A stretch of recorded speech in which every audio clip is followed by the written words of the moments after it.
Fellas, the video that nobody asked for, but the video that you're getting regardless. Breaking down every ranked fighter in the UFC. I did one of these last year. I think it's time to do an updated version. I had no video idea, so I thought, you know what, may as well just do a quick breaking down every ranked fighter in the UFC. And we've got no time to waste. Heavyweight at number 15th is Kennedy Nzechukwu. The man who single-handedly showed that if you're a light heavyweight journeyman, you know, you're not really doing much with your career at light heavyweight, just move up to heavyweight. What's the worst that can happen? Nzechukwu was a bit of a light heavyweight journeyman. He had a good win over Carlos Ulberg and was kind of a bit of a win-loss fighter at light heavyweight. And so far, after moving up to heavyweight, he's scored 2 first-round knockouts, not against the best competition. He knocked out Chris Barnett, who's like 5'9", and apart from the entertainment factor, he's just a short, morbidly obese heavyweight, and also knocked out Lucas Brzezinski, who shouldn't really be in the UFC. He was supposed to fight this weekend against Martin Badai, but is now pulled out due to injury, which is a shame because I reckon he would have scored another first-round knockout in the heavyweight division. Yeah, Kennedy, again, just showed that going up to the heavyweight division from light heavyweight is probably the best move you can do. If you're borderline ranked to light heavyweight, moving up to heavyweight, you probably make it into the top 10. I know Ryan Spann moved up and he looked terrible, but that's Ryan Spann at the end of the day. Kennedy did look good. I think he's got potential to be in the top 10. He is quite a basic fighter in the sense that he's quite a powerful kind of brawly boxer. That's the best style he's kind of got. He's got quite decent longevity and stamina as well, I assume, for the heavyweight division based off what we saw at light heavyweight.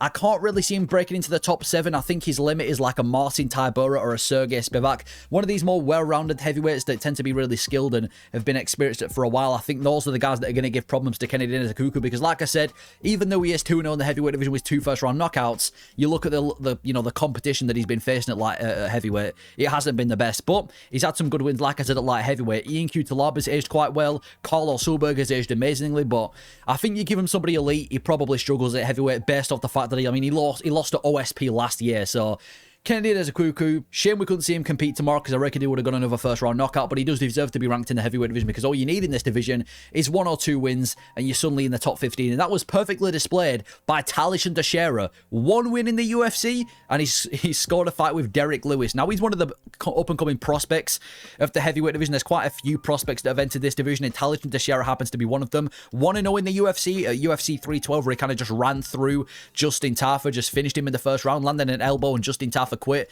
and now he's scored a main event against Derek Lewis.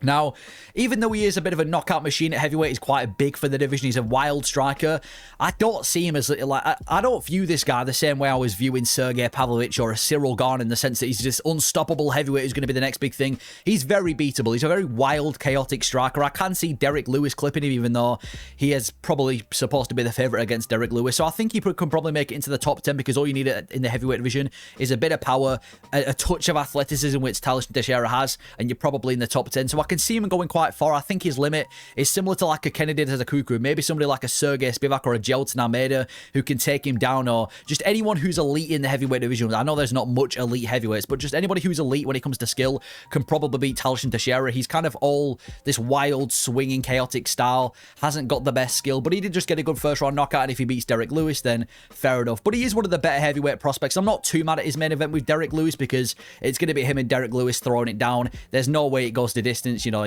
It's not a terrible fight. It is a bit of a sloppy heavyweight fight, but if he can beat Derek Lewis, big win for his career. We'll have to see, though. Still, I mean, I can't really say much about him. He's 1-0 in the UFC, so that's Talishan Teixeira. Then we've got Mick Parkin. Mick Parkin's somebody I wanted to root for a while, and I feel like Mick Parkin's a really weird fighter in the sense that, from a skills perspective, he's actually quite a talented heavyweight. He can box, he can kickbox, he can wrestle, he can submit. He's a very well-rounded guy in the heavyweight division. He's pretty much good everywhere the fight goes. The thing that lets Mick Parkin down is his attributes. He has some of the worst attributes in the heavyweight division, and that's saying something. He has no speed, no power. I know he knocked out Lucas Brzezinski, but he's one of the worst fighters in the UFC. No speed, no power, no stamina, no athleticism. He's just all these attributes for the heavyweight division is really bad, but he has got the skills to pay the bills. He was on a 4-fight winning streak before the fight with Marcin Tybura, and even in that fight with Marcin Tybura, who's a veteran, a very well-rounded heavyweight, and a bit of a gatekeeper of the top 10, even in that fight with Marcin Tybura, he arguably won the fight as well. You know, he managed to take down Marcin Tybura, deal a bit of damage with ground and pound. He looked kind of slick on the feet.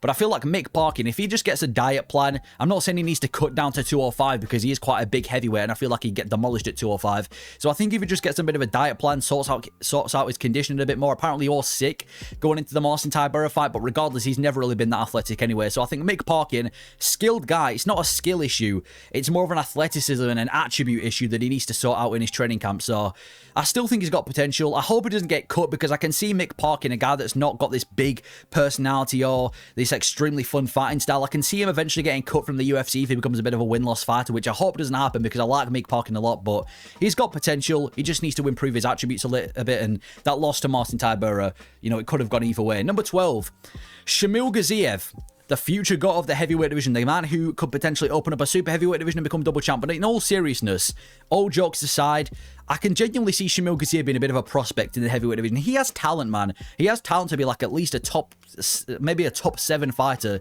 in this division, because he's got good boxing. Showed that against Thomas Peterson, another decent boxer.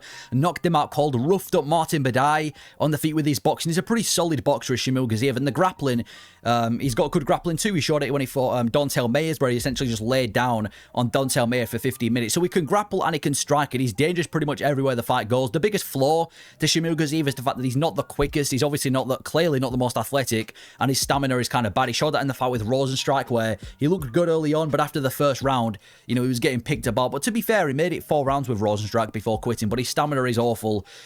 He's booked against Sergey Spivak, and even though Spivak's quite a tough fight, I still think he beats Spivak. I'll get on to Spivak in a second, but Spivak's one of these fighters that kind of quits after the first big shot that he takes and receives, and I can see Shamil Gaziev cracking him with a big shot. He's a good boxer, good grappler. There are things he needs to improve here and there. I think his athleticism, like a Mick Parkin, could improve, but even then, you look at Shamil Gaziev before the UFC, and I'm not going to say he was on steroids, but I'm just saying he was in shape before the UFC. Like, he was jacked. He had like a Sergey Pavlovich physique, and now he's massively fallen off. But either way, all jokes aside, I'm a fan of Gaziev. You know, I can see him going quite far in the heavyweight division. Not necessarily title contention, but who knows? Sky's the limit. Anyway, number 11, Waldo Cortez Acosta. Another one of these heavyweights that I can see going far. I think Waldo Cortez Acosta, I think his cap-off is like the top 5, top 6 of the heavyweight division. I think when he starts getting to the likes of Gelton Almeida and Curtis Blades and those guys in the heavyweight division, that's where he's going to lose. But he looks really talented so far. He's got really slick boxing. He's got good stamina management. He's able to control his manager across 3 rounds. Good.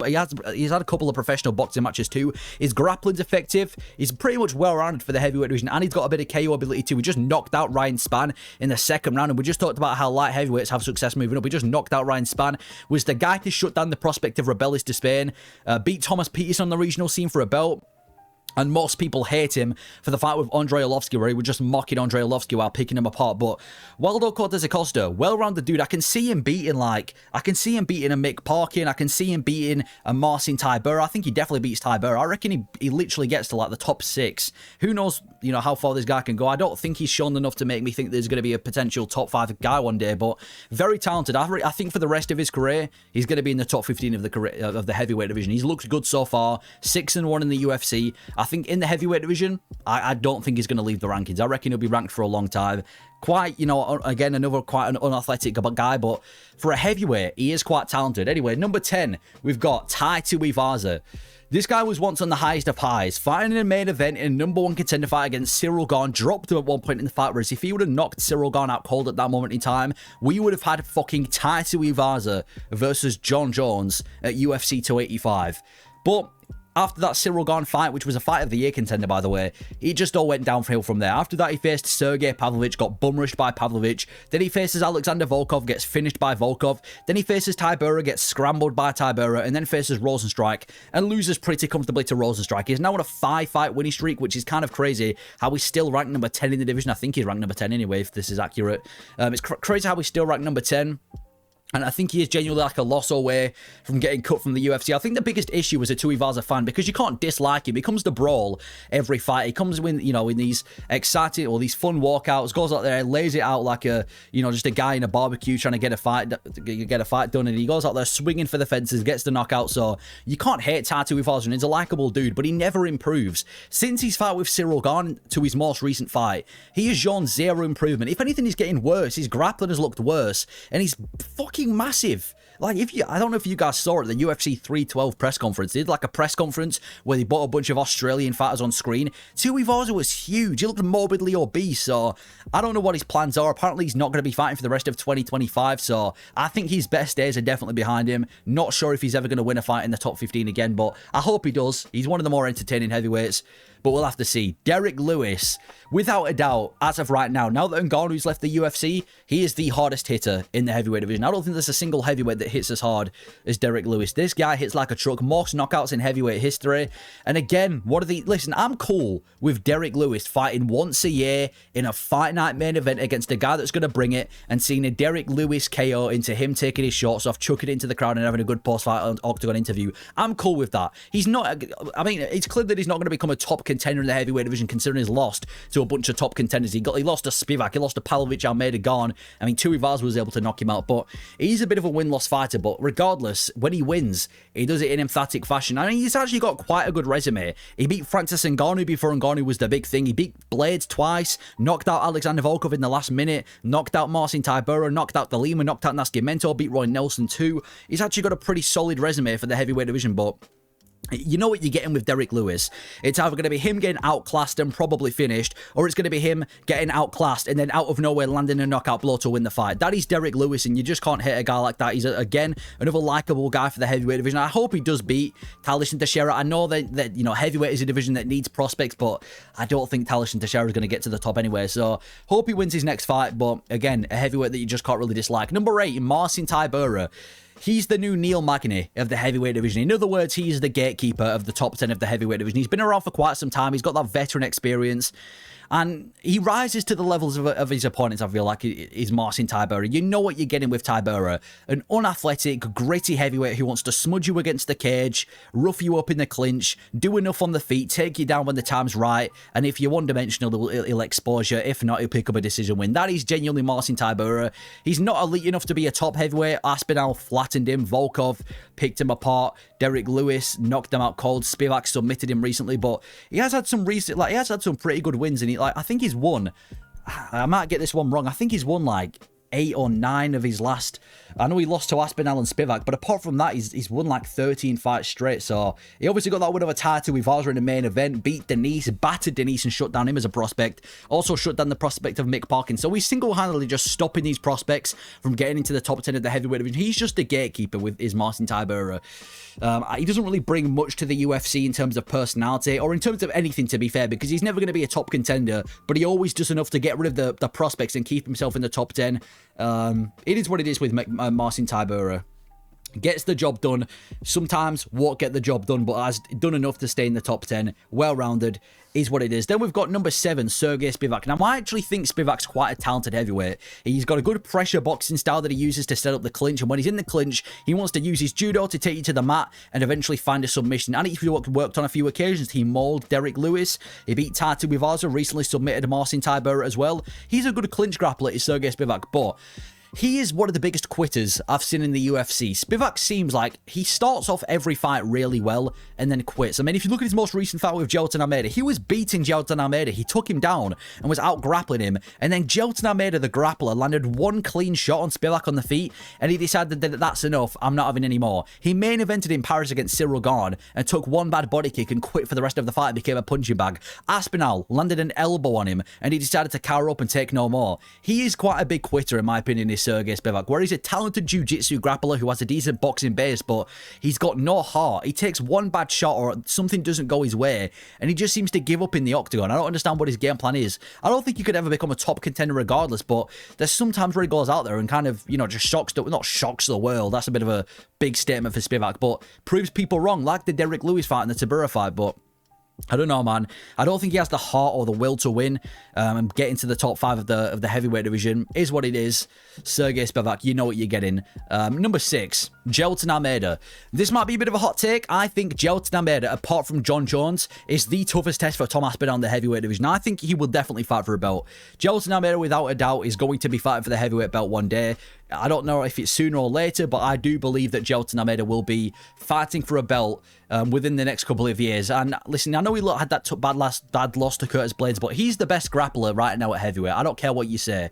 He is, maybe apart from John Jones, because it's John Jones at the end of the day, but apart from maybe Jones, he's the best grappler in the heavyweight division. Sergey Spivak bounces back, reverses him with the grappling, ends up finishing him. Derek Lewis dominated him for 25 minutes. Romanov took his back and submitted him immediately. Rosenstrike took his back and submitted him, and then every other heavyweight was also a victim to Jailton Almeida's grappling. Curtis Blades, I know he got finished by Blades, but Blades is known for being a good wrestler, and he was out wrestling Curtis Blades for the entire fight, you know, holding him against the cage, getting him down, until eventually, obviously, Blades finished him with ground and pound. So I don't necessarily, I wouldn't pick him to beat an Aspinall because he is very one-dimensional. I mean, he's been finished by Blades, but that was more of a ground and pound thing, and he's shown that he's not the best striker. He knows what he wants to do, and to be fair, he hasn't really beaten a single elite heavyweight yet. He hasn't beaten a Volkov, he hasn't beaten a Garn, he hasn't beaten a Pavlovich, but he's been calling these guys out. You check his Twitter, he's called out Cyril Garn about 50 times. He's called out Volkov about 50 times. He's calling out these heavyweights. So that's what I respect about Jailton Almeida. He might not be the most barn-burner heavyweight, but he's got more finishes than decisions, and he actually calls people out. So I respect him, and I genuinely think he will be taking on Aspinall at some point in 2026, whenever we get this Aspinall-Jones situation done with. Maybe even the end of this year. Anyway, number 5, Curtis Blades. Yeah, Blades is just one of these guys that you want to root for, man. Just seems like an average, chill guy. He's always been at the top of the heavyweight division, and he's definitely one of the best wrestlers in the heavyweight division. He's got a good wrestling base, and one thing I like about Blades is, apart from maybe the Volkov fight, he likes to do damage with wrestling. He doesn't want to take you down and hold you on the floor like maybe like a Shamil Gaziev. He wants to do damage. He wants to slash you open with his elbows. You know, he wants to just beat you with ground and pound. Not really so much of a submission threat, but he's an active grappler, and I think his striking's underrated too. He's got quite a long, rangy style on the feet. He's got a really good 1-2 down the pipe. He showed that against Tom Aspinall, where he actually tagged Aspinall a few times, and I feel like his biggest kryptonite is power punches. If Curtis Blades isn't necessarily facing somebody who hits like a truck, he's probably going to win. You look at his losses: Aspinall, power puncher; Ngannou, power puncher; Pavlovich, power puncher; Derek Lewis, power puncher. All of his main losses in the UFC all come to power punches, and apart from that, he's beating these guys: Volkov, Almeida, Overeem, Rosenstrike. Everybody else he's beating, and I feel like he's one of these fighters that kind of just loses at the final hurdle. Like, Blades always seems to build himself up to a #1 contender fight and then lose. You know, Pavlovich was a #1 contender fight, loses to Pavlovich. Derek Lewis probably would have been a top contender fight, loses to Lewis. Aspinall for the interim belt, loses to Aspinall. So I don't think he's ever going to become a champion or fight for a belt again, but still always does enough, and kind of is a bit of a gatekeeper now for the top 5 of the heavyweight division, and again, a guy that you want to root for. Number 4, Sergey Pavlovich. There was a time, pre-Tom Aspinall fight, when Sergey Pavlovich was the most dangerous fighter in the UFC, the most scary, terrifying fighter on the roster. He was this tall, big, jacked heavyweight who was just putting people out cold, not out cold, but just knocking people out, just left, right, and center. 6 first-round knockouts scored in the heavyweight division. We thought this guy would have been the guy to beat John Jones. We thought this guy was going to be the next big thing. He was terrifying. And then he runs into Tom Aspinall, gets knocked out by Tom Aspinall. And at that point, you're like, okay, he's lost, but he's lost to Aspinall. I can't wait to see what he does against Volkov. Faces Volkov, gets pieced up against Alexander Volkov, and then faces Rosenstrike, and he won, but he won in uneventful fashion. It seems like since the Aspinall fight, he's lost that kind of scary kind of, I don't know what it was. I'm not going to say aura because, you know, I'm not trying to be cringy, but you know what I mean? He's kind of lost that irk that he had before. He's not as scary. He's like he's lost that kind of, I don't know, he doesn't have that pack in his punches anymore. He doesn't like he genuinely wants to go out there and swing for the fences. He seems a lot more gun-shy now since he's lost to Tom Aspinall. He's had some really good wins, like I said, bull rushing Derek Lewis, Curtis Blades, and Tuivasa. And back then, he wanted to go out there and, you know, he wasn't gun-shy. You know, he was brawling with Derek Lewis and Tuivasa, who at the time were the hardest hitting heavyweights. And then since the Aspinall fight, he's just been a bit more complacent. And, I mean, he managed to pick up a win of a Rosenstrike, but it wasn't that eventful. So I feel like for Pavlovich, if he can find that fire in him, if he can grab his balls and go out there and try and look for the finish again like he did pre-Aspinall, he's still one of the most dangerous heavyweights in the world. But if we just see this new complacent Pavlovich that he's getting these uneventful wins, then that might be one of the biggest kind of hype losses we've seen in the UFC. So I hope he can find whatever it is that he had pre-Aspinall fight, because he was a terrifying individual in the heavyweight division. Was looking like he could be a future champion. Number 3, Alexander Volkov. I feel bad for Volkov, man. He's been at the top of the heavyweight division for so long. You know, when was the last time that Volkov wasn't ranked in the, like, top 10 of the heavyweight division? It's been a while. He's always been at the top of this division, and I feel like recently he's been done so dirty with this Ciryl Gane situation. So he's riding into that Ciryl Gane fight since the Aspinall loss on a 4-fight winning streak, pieced up Sergey Pavlovich, finished Taito Ivaza, finished Rosenstrike, finished Romanov, and he was looking like he was going to be the next big thing, and then he faces Ciryl Gane, and my gosh, ruins my underdog pick of the year. I picked Volkov to beat Gane, and the judges, the filthy judges, robbed Alexander Volkov of his well-deserved win. And I actually think, I know he's lost to Aspinall before, but I actually think Alexander Volkov, man, he could be a potential threat to Tom Aspinall. If you think about it stylistically, if he was to face Aspinall at this moment in time, he's this big, rangy kickboxer, known for having some of the best striking in the heavyweight division. Aspinall wasn't necessarily outstriking him in their fight. He landed a couple of good leg kicks and that, but he didn't, like, piece him up on the feet.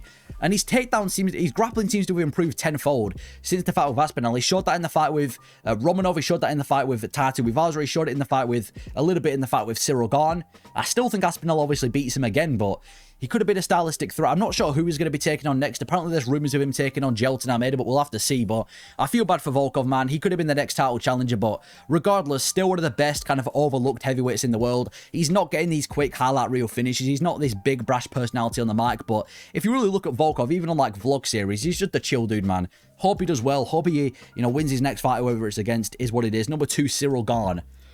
Yeah, Ciryl Gane is, again, one of these guys that could have been the next big thing at the heavyweight division. People were hyping him up as, like, the new generation of heavyweight, the new breed of heavyweights, and he was that. He was finishing guys. He was this really quick, athletic heavyweight on the feet, piecing up the likes of Junior Dos Santos, Rosenstrike, Derek Lewis, managed to become an interim champion, fights Ngannou, loses to Francis Ngannou where he exposed that he has zero grappling, gets back to the drawing board, has that fight with Taito Ivaza, pieces up to Ivaza, then he faces Jones, gets dominated by John Jones, and then he comes back and he beats Sergey Spivak. I don't know why I've not counted that as a notable win, but he beat Sergey Spivak when Spivak was a bit of a punching bag and robbed Alexander Volkov. And one thing I don't like about Gane isn't just his inactivity, but it's the fact that I just don't really know if he wants to be an MMA fighter. He seems, he's shooting movies and he rejects every big fight in this division. Aspinall refused to fight Aspinall before Aspinall was the interim champion, and now suddenly he wants a title fight. Alexander Volkov took him a while to sign that fight. Jelton Almeida, for dear life, this guy's ducking Jelton Almeida because, let's be honest, he gets put on his ass and submitted by Almeida too. So as good as Ciryl Gane is, it's a shame that he obviously isn't that kind of motivated in the UFC. His heart isn't really in it because he could have been a potential champion if he worked at his grappling. He had a will to win, and he genuinely, bit down in his mouthpiece and went out there every time. Him and Aspinall could have been running this heavyweight division, but because he doesn't really have a will to win and he lets these fights slip. I know he's lost to Ngannou and Jones, but he should have lost to Volkov too, and it isn't like he's massively improving in any fight. It's a shame. One of the biggest what-ifs in the heavyweight division. He's still got time. He's still, in his prime and stuff, but I'd just like to see him a bit more active. Anyway, number 1, Tom Aspinall. He is the best heavyweight. He is the most skilled heavyweight I think we've seen in UFC history. I'm not saying he's the greatest heavyweight of all time. I'm not saying he beats every heavyweight in history.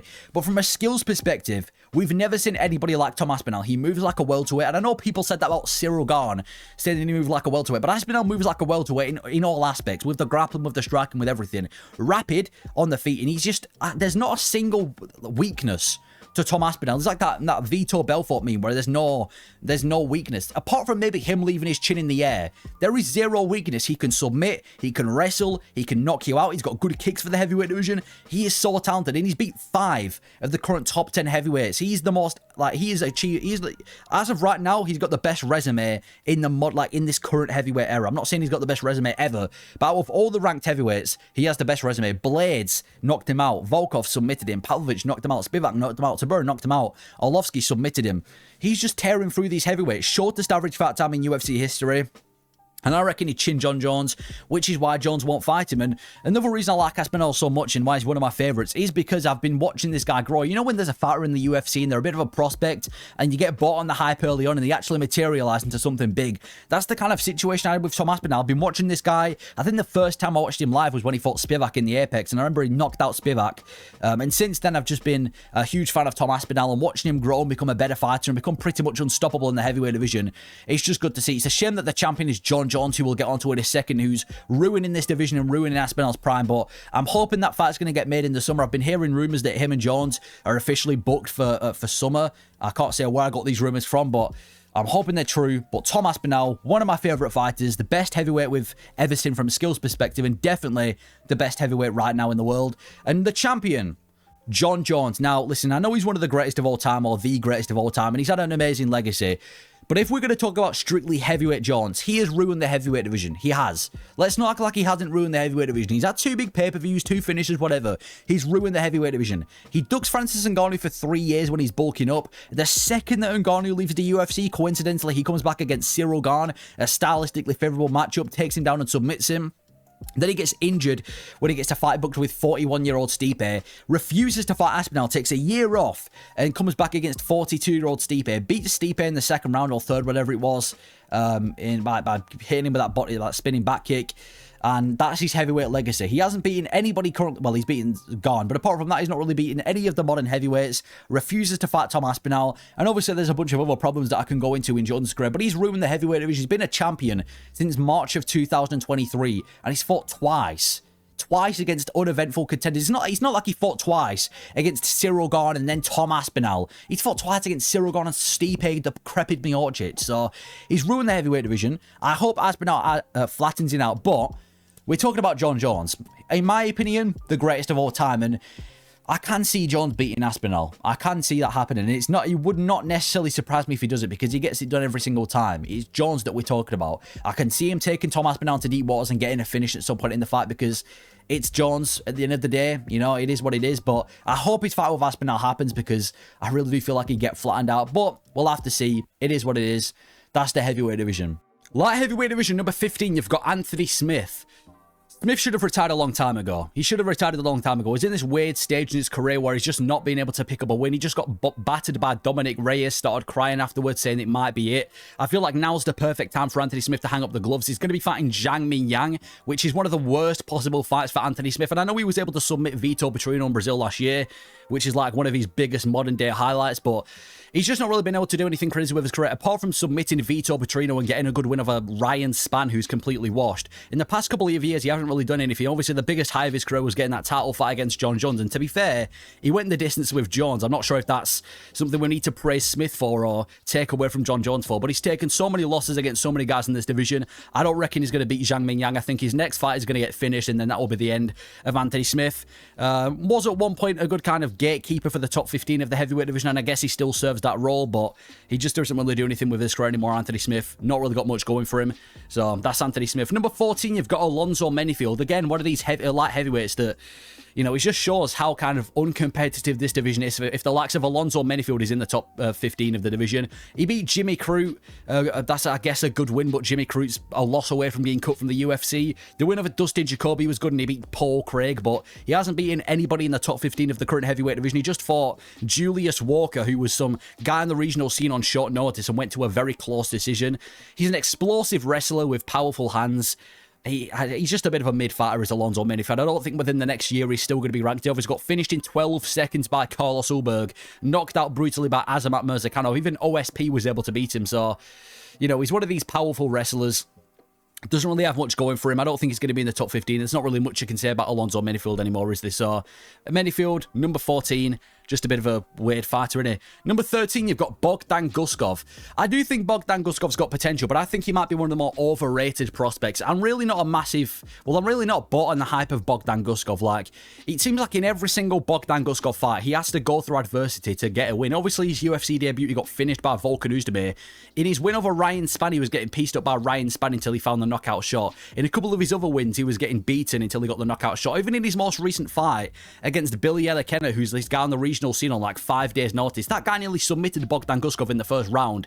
He's a powerful stand-up guy, Bogdan Guskov. He has got very heavy hands. He's dangerous on the feet. I can see him picking up a win over the likes of maybe like a Johnny Walker had there fought, or an Anthony Smith, because he has got a decent boxing approach and his wrestling isn't awful. And obviously he's able to come back from adversity, but he doesn't look unstoppable. He looks very, very beatable, but does Bogdan Guskov. Maybe he can make it into the top 10. I don't think he's going to be one of these top contenders. I don't think he should be getting the hype like a Carlos Ulberg or an Azamat Murzakanov, because he's very beatable, but powerful striker. I can see why people like Bogdan Guskov. Is what it is. I don't know who is going to be fighting next. I'd like to see him rescheduled against, I was going to say Johnny Walker, but I think Walker's got a fight booked, hasn't he? So Bogdan Guskov, dangerous, powerful striker.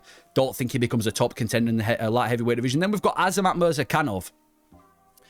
One of the more underrated, under the radar light heavyweights in the light heavyweight division. Obviously undefeated, 14-0. Very powerful boxer. Comes from Dagestan. Now, he has just been suspended for taking steroids. He took steroids, I think, for his fight where he's supposed to fight Nikita Krylov. So he got suspended, but he has got a fight booked against... what's his name? Nikita Krylov at some point. Oh, no, it's not Nikita Krylov. Who's he booked against? I don't know if he's got a fight booked. It might be against Johnny Walker. It is Johnny Walker, isn't it? I think at Abu Dhabi. I don't know what it is, but he's going to be taking on Johnny Walker. But either way, he's a powerful boxer. I like watching Azamat Mirzakhanov fight. Steroids aside, he's fun to watch. Knocked out Alonzo Menifield. Knocked out Dustin Jacoby. Well, actually went to a decision with Dustin Jacoby, but had a good knockout over Alonzo Menifield. He's a powerful striker. And yeah, I think he can go far. I think he can make it into the top 10. I think he beats Johnny Walker. I reckon he can make it. I don't think he's ever going to be a top contender because his stamina does seem to be lacking. He showed in the fight with Dustin Jacoby that his stamina is a bit of an issue and he isn't the best wrestler, but he's a good, accurate, powerful boxer. Knocked out goofy Alonzo Menifield. Still fairly untested in the light heavyweight division, which I guess we're going to find out when he faces Johnny Walker, which is pretty much a tailor-made matchup for Azamat Mirzakhanov because Walker's got no chin. Mirzakhanov hits very hard. That's a very favourable matchup, but I'm excited to see the future of Azamat Mirzakhanov. Maybe he looks terrible now that he's off the roids, and he obviously shouldn't have taken the steroids in the first place, but I'm excited to see what he does. I do think he's on the later half of his career. I think he's like 36 years old. He fights on average once a year, so I don't think he's ever going to become like a title contender, but exciting heavyweight light heavyweight prospect I'm going to look out for, and that's Azamat Mirzakhanov. Then we've got number 11, Dominic Reyes. The man who should have beaten John Jones. This guy is the first real guy to beat John Jones. I know on the judges' scorecards they gave it to Jones, but there's not a single MMA fan who doesn't happen to be a strong fanboy of John Jones that doesn't think Dominic Reyes won that fight. Dominic Reyes 100% beat John Jones. He should have had the win over him. I know Jones is kind of mocking him on Twitter or social media, but Reyes should have beat Jones, man. Obviously had a bit of a fall-off, getting knocked out brutally by Yuri, knocked out brutally by Jan Blachowicz, knocked out brutally by Ryan Spann. Kind of got the reputation for having one of the worst chins at light heavyweight, but this is the thing about Dominic Reyes. He's still a very dangerous guy. He's coming on 2 back-to-back finishes, beat the crap out of Anthony Smith in his last fight, finished just Dustin Jacoby in the first round, which was a very good win. So as chinny as Dominic Reyes is, he's still a very talented and dangerous striker for the light heavyweight division. I think he could get a win over Nikita Krylov. Nikita Krylov's been inactive. We'll get onto him. But listen, if Reyes can beat Nikita Krylov, we're going to be talking about Dominic Reyes being a top 5 potential contender in the light heavyweight division in 2025, which I don't think anybody expected after he lost to Ryan Spann. So I'm glad that he's able to get his career back on track. He hasn't had a massive fall from grace since losing to John Jones. He's still a very dangerous light heavyweight guy, and he is going to go down in history as being the guy to defeat John Jones and should have been a light heavyweight champion. So Dominic Reyes, good guy. Excited to see what he does against Nikita Krylov. I'm excited to see what he does in this new winning streak that he's got. And yeah, good for Dominic Reyes. Should have beat John Jones. Then we've got number 10, Johnny Walker. Yeah, Johnny Walker, a bit of a goofy guy, isn't he, Johnny Walker? You know, he's very chinny for the division. And I just don't really know. I think he needs to find a new gym. I think that's the problem with Johnny Walker because he is talented. He's got a good build for the division. He's quite athletic for light heavyweight. He's got decent grappling, good striking. He just, I don't understand it, man. He doesn't really seem to improve in any fight. Obviously, got caught by Magomed Ankalaev, got caught in one of the goofiest ways by Jamal Hill. Volkan Oezdemir brutalized him last time out. So he's a bit of a weird fighter as Johnny Walker. It seems like if you just land a good one on the chin, you're going to beat him. But he's been able to pick up a couple of good wins. Has a really good win over Khalil Roundtree, beat Anthony Smith, where Anthony Smith attacked his family, or other way around. Got that good finish over Paul Craig in Brazil. So he is talented, he's Johnny Walker. It's not like he's completely washed. I do think, obviously, if you compare him to somebody like Dominic Reyes, Reyes is more talented than Walker, and they've both got bad chins, but I think Johnny Walker, I hope he does get the win over Azamat Mirzakhanov. I do think he's going to get knocked out. I'm not sure how long he's got left because he is a talented guy. He just doesn't really seem to improve in any fight, and his chin is very questionable for the light heavyweight division. I actually think he should move to the heavyweight division. I reckon that'll be the right thing for Johnny Walker because he'd have to cut a lot less weight, and think of the amount of heavyweights they could beat. You put him against like a Mick Parkin, or I don't know, like a whoever else he's ranked in the heavyweight division. I think he could beat a lot of these heavyweights. So if he does lose to Azamat Mirzakhanov, I'd like to see him move up a weight class. But yeah, he doesn't really seem to improve. But he's a goofy guy. When Johnny Walker gets a win and starts hitting the worm, you know you're in for a good night. So good win. Oh, good. I guess, I don't even know what to say. Johnny Walker, it is what it is. Number 9, Volkan Oezdemir, another dangerous striker who just can't really seem to pick up a winning streak. He's had some good moments as Volkan Oezdemir. I'd say the biggest down of his career was when he got absolutely mauled by DC when he fought for a belt. He's been in the light heavyweight division for quite some time, kind of joined the division around that John Jones era when Jones was facing the likes of Gustafsson and, what's his name, Dominic Reyes, Thiago Santos. That's when he kind of joined the division, and he's a very powerful striker. Just brutalized Johnny Walker, the only guy in the UFC to beat Bogdan Guskov, beat Paul Craig when Paul Craig was on a winning streak, and also has a good win over Alexander Rakic. He's a good, talented striker as Volkan Oezdemir. You can't afford to be kind of willy-nilly with him. You can't afford to be chaotic with him. But I just, again, he's proved that he's not top contender worthy. Got caught by Yuri Prohaska in Yuri's debut, mauled by DC. Ankalaev was able to beat him. Reyes has beaten him before. Carlos Ulberger's beaten him too in a very kind of, I guess, another uneventful fight at UFC Macau. So I think he stays in the top 10 for quite some time. Dangerous guy. He's got good enough boxing and stand-up to keep him inside the top 10. But he hasn't really got enough to make himself a top contender in the light heavyweight division. So Volkan Oezdemir, powerful guy. I reckon he will get a couple of more knockouts before his time is done, but I don't ever think he's going to be a top contender. And then we've got Nikita Krylov. Where the hell has this guy been? You know, he was on a 3-fight winning streak and he's just dipped from the sport. There were rumors that he actually passed away. There were rumors that he's going to be fighting, you know, in the wars in his country. There's been a lot of rumors going around with Nikita Krylov, but luckily he's safe and he's back on a 3-fight winning streak, which he's kind of just left after, and he's going to be taking on, who's he taking on? Dominic Reyes at UFC 314. Yeah, Nikita Krylov is, I think, one of the more underrated light heavyweights right now. He could genuinely be like a top 5 contender. He's had some good wins. Beat Volkan Oezdemir, had that good win over Johnny Walker and Ryan Spann. I know these are kind of outdated wins, but that's just because Nikita Krylov's been out for so long, and obviously brutalized Alexander Gustafsson when he finished him. So I think he has potential to be a top contender. He's had some close fights as well. The fight with Ankalaev was quite close. Obviously had that loss to Jan Blachowicz, but I think if Nikita Krylov can beat Dominic Reyes, he's now going to be riding a 4-fight winning streak, and we could potentially talk about maybe like a top 5 matchup for Nikita Krylov in the light heavyweight division. So I'm excited to see the future of Nikita Krylov. I want to see how he looks when he does come back, because he's a bit of a weird fighter. He's probably got some of the best jiu-jitsu in the light heavyweight division too. Light heavyweight is a division where it's full of strikers. Nikita Krylov's one of the only guys that has a really good jiu-jitsu base. He's a powerful striker, quite well-rounded for this division. And obviously, like I said, he is riding a 3-fight winning streak, but he's been out for so long, so I'm interested to see how he does when he comes back. If he's still sharp, if he's still top contender worthy, there's going to be a lot of questions that get answered when he comes back against Dominic Reyes. But I like Nikita Krylov, well-rounded guy, tends to finish a lot of his fights too. And if he can beat Dominic Reyes, we're going to be talking about him as a top contender. Number 7, we've got Khalil Roundtree Jr., who's just another kind of journeyman in the light heavyweight division, like a Volkan Oezdemir, like a Nikita Krylov. Gets the big fight with Alex and has proved that he's not only a fan favorite, but he should be a top contender of the light heavyweight division. Now, he has taken a couple of bad losses. Looked at Tyson Pedro, Ian Cutelaba, and Johnny Walker. Don't look that good on paper, but he has got some of the best Muay Thai in the UFC. I think he's top 3 best Thai boxers in the UFC right now. Really good kicker, really good striker for the light heavyweight division. Very quick. And he went out there and obviously had that absolute war with Alex Pereira, which was one of the best fights of 2024. Actually had success on the feet with Porton for the first 2 rounds, and obviously Porton doing Porton things. Was able to catch Khalil Roundtree Jr. and obviously get the finish. But yeah, really good Muay Thai striker. Brutalized Anthony Smith, beat up Paul Craig, stomped the knee of Modestas Pekauskas, also beat Jacoby and Chris Doka, some of his other notable wins. Obviously was scheduled to fight Jamal Hill, which I actually probably would have picked him to beat Jamal Hill. If you look at the striking of Khalil Roundtree and the striking of Jamal Hill, Roundtree, at least from the eye test, is a much better striker than Hill, and he had a much better performance against Alex than Hill did. So I do think he is top 5 worthy without having that number next to his name. Hopefully in his next fight he does get a top 5 fighter, whether it be like a Jan Blachowicz or maybe a rescheduling of Jamal Hill. I hope he gets that top 5 fight, because he is a top contender, and he proved it when he got that title fight against Alex Pereira, which is still one of the most random title shots we ever had in the UFC. But either way, Khalil Roundtree, one of my favorites in the UFC. Good guy, good personality, not like a super entertaining personality, but obviously seems like a level-headed guy, and he's one of the best strikers at light heavyweight right now. Number 6, you've got Alexander Rakic, or number 5 should I say, I just skipped somebody. Alexander Rakic. Yeah, Rakic is a weird one, because I don't think he should be number 5 in the light heavyweight division. I don't just want to shit on Rakic the entire video, but I do not think he should be number 5 in the light heavyweight division, because what has he actually done? His best win is a decision win over Anthony Smith, and he's in the top 5. You beat Anthony Smith by a decision a couple of years ago. You've made it to the top 5 of the light heavyweight division, despite losing to Magomed Ankalaev, despite getting finished by Yuri Prohaska, despite getting injured against Jan Blachowicz and losing to Volkan Oezdemir, and you're number 5 in the division. I don't think he should be number 5. It's kind of like the Paulo Costa of the light heavyweight division, where he keeps losing, yet still gets given these top contender matchups. He needs to step down in competition in his next fight. I don't know exactly who he fights. Maybe the winner of Nikita Koloff and Dominic Reyes, or Mirzakhanov and Walker. I'm not sure. But either way, he shouldn't be number 5. But he is a good striker. He's a good technical striker.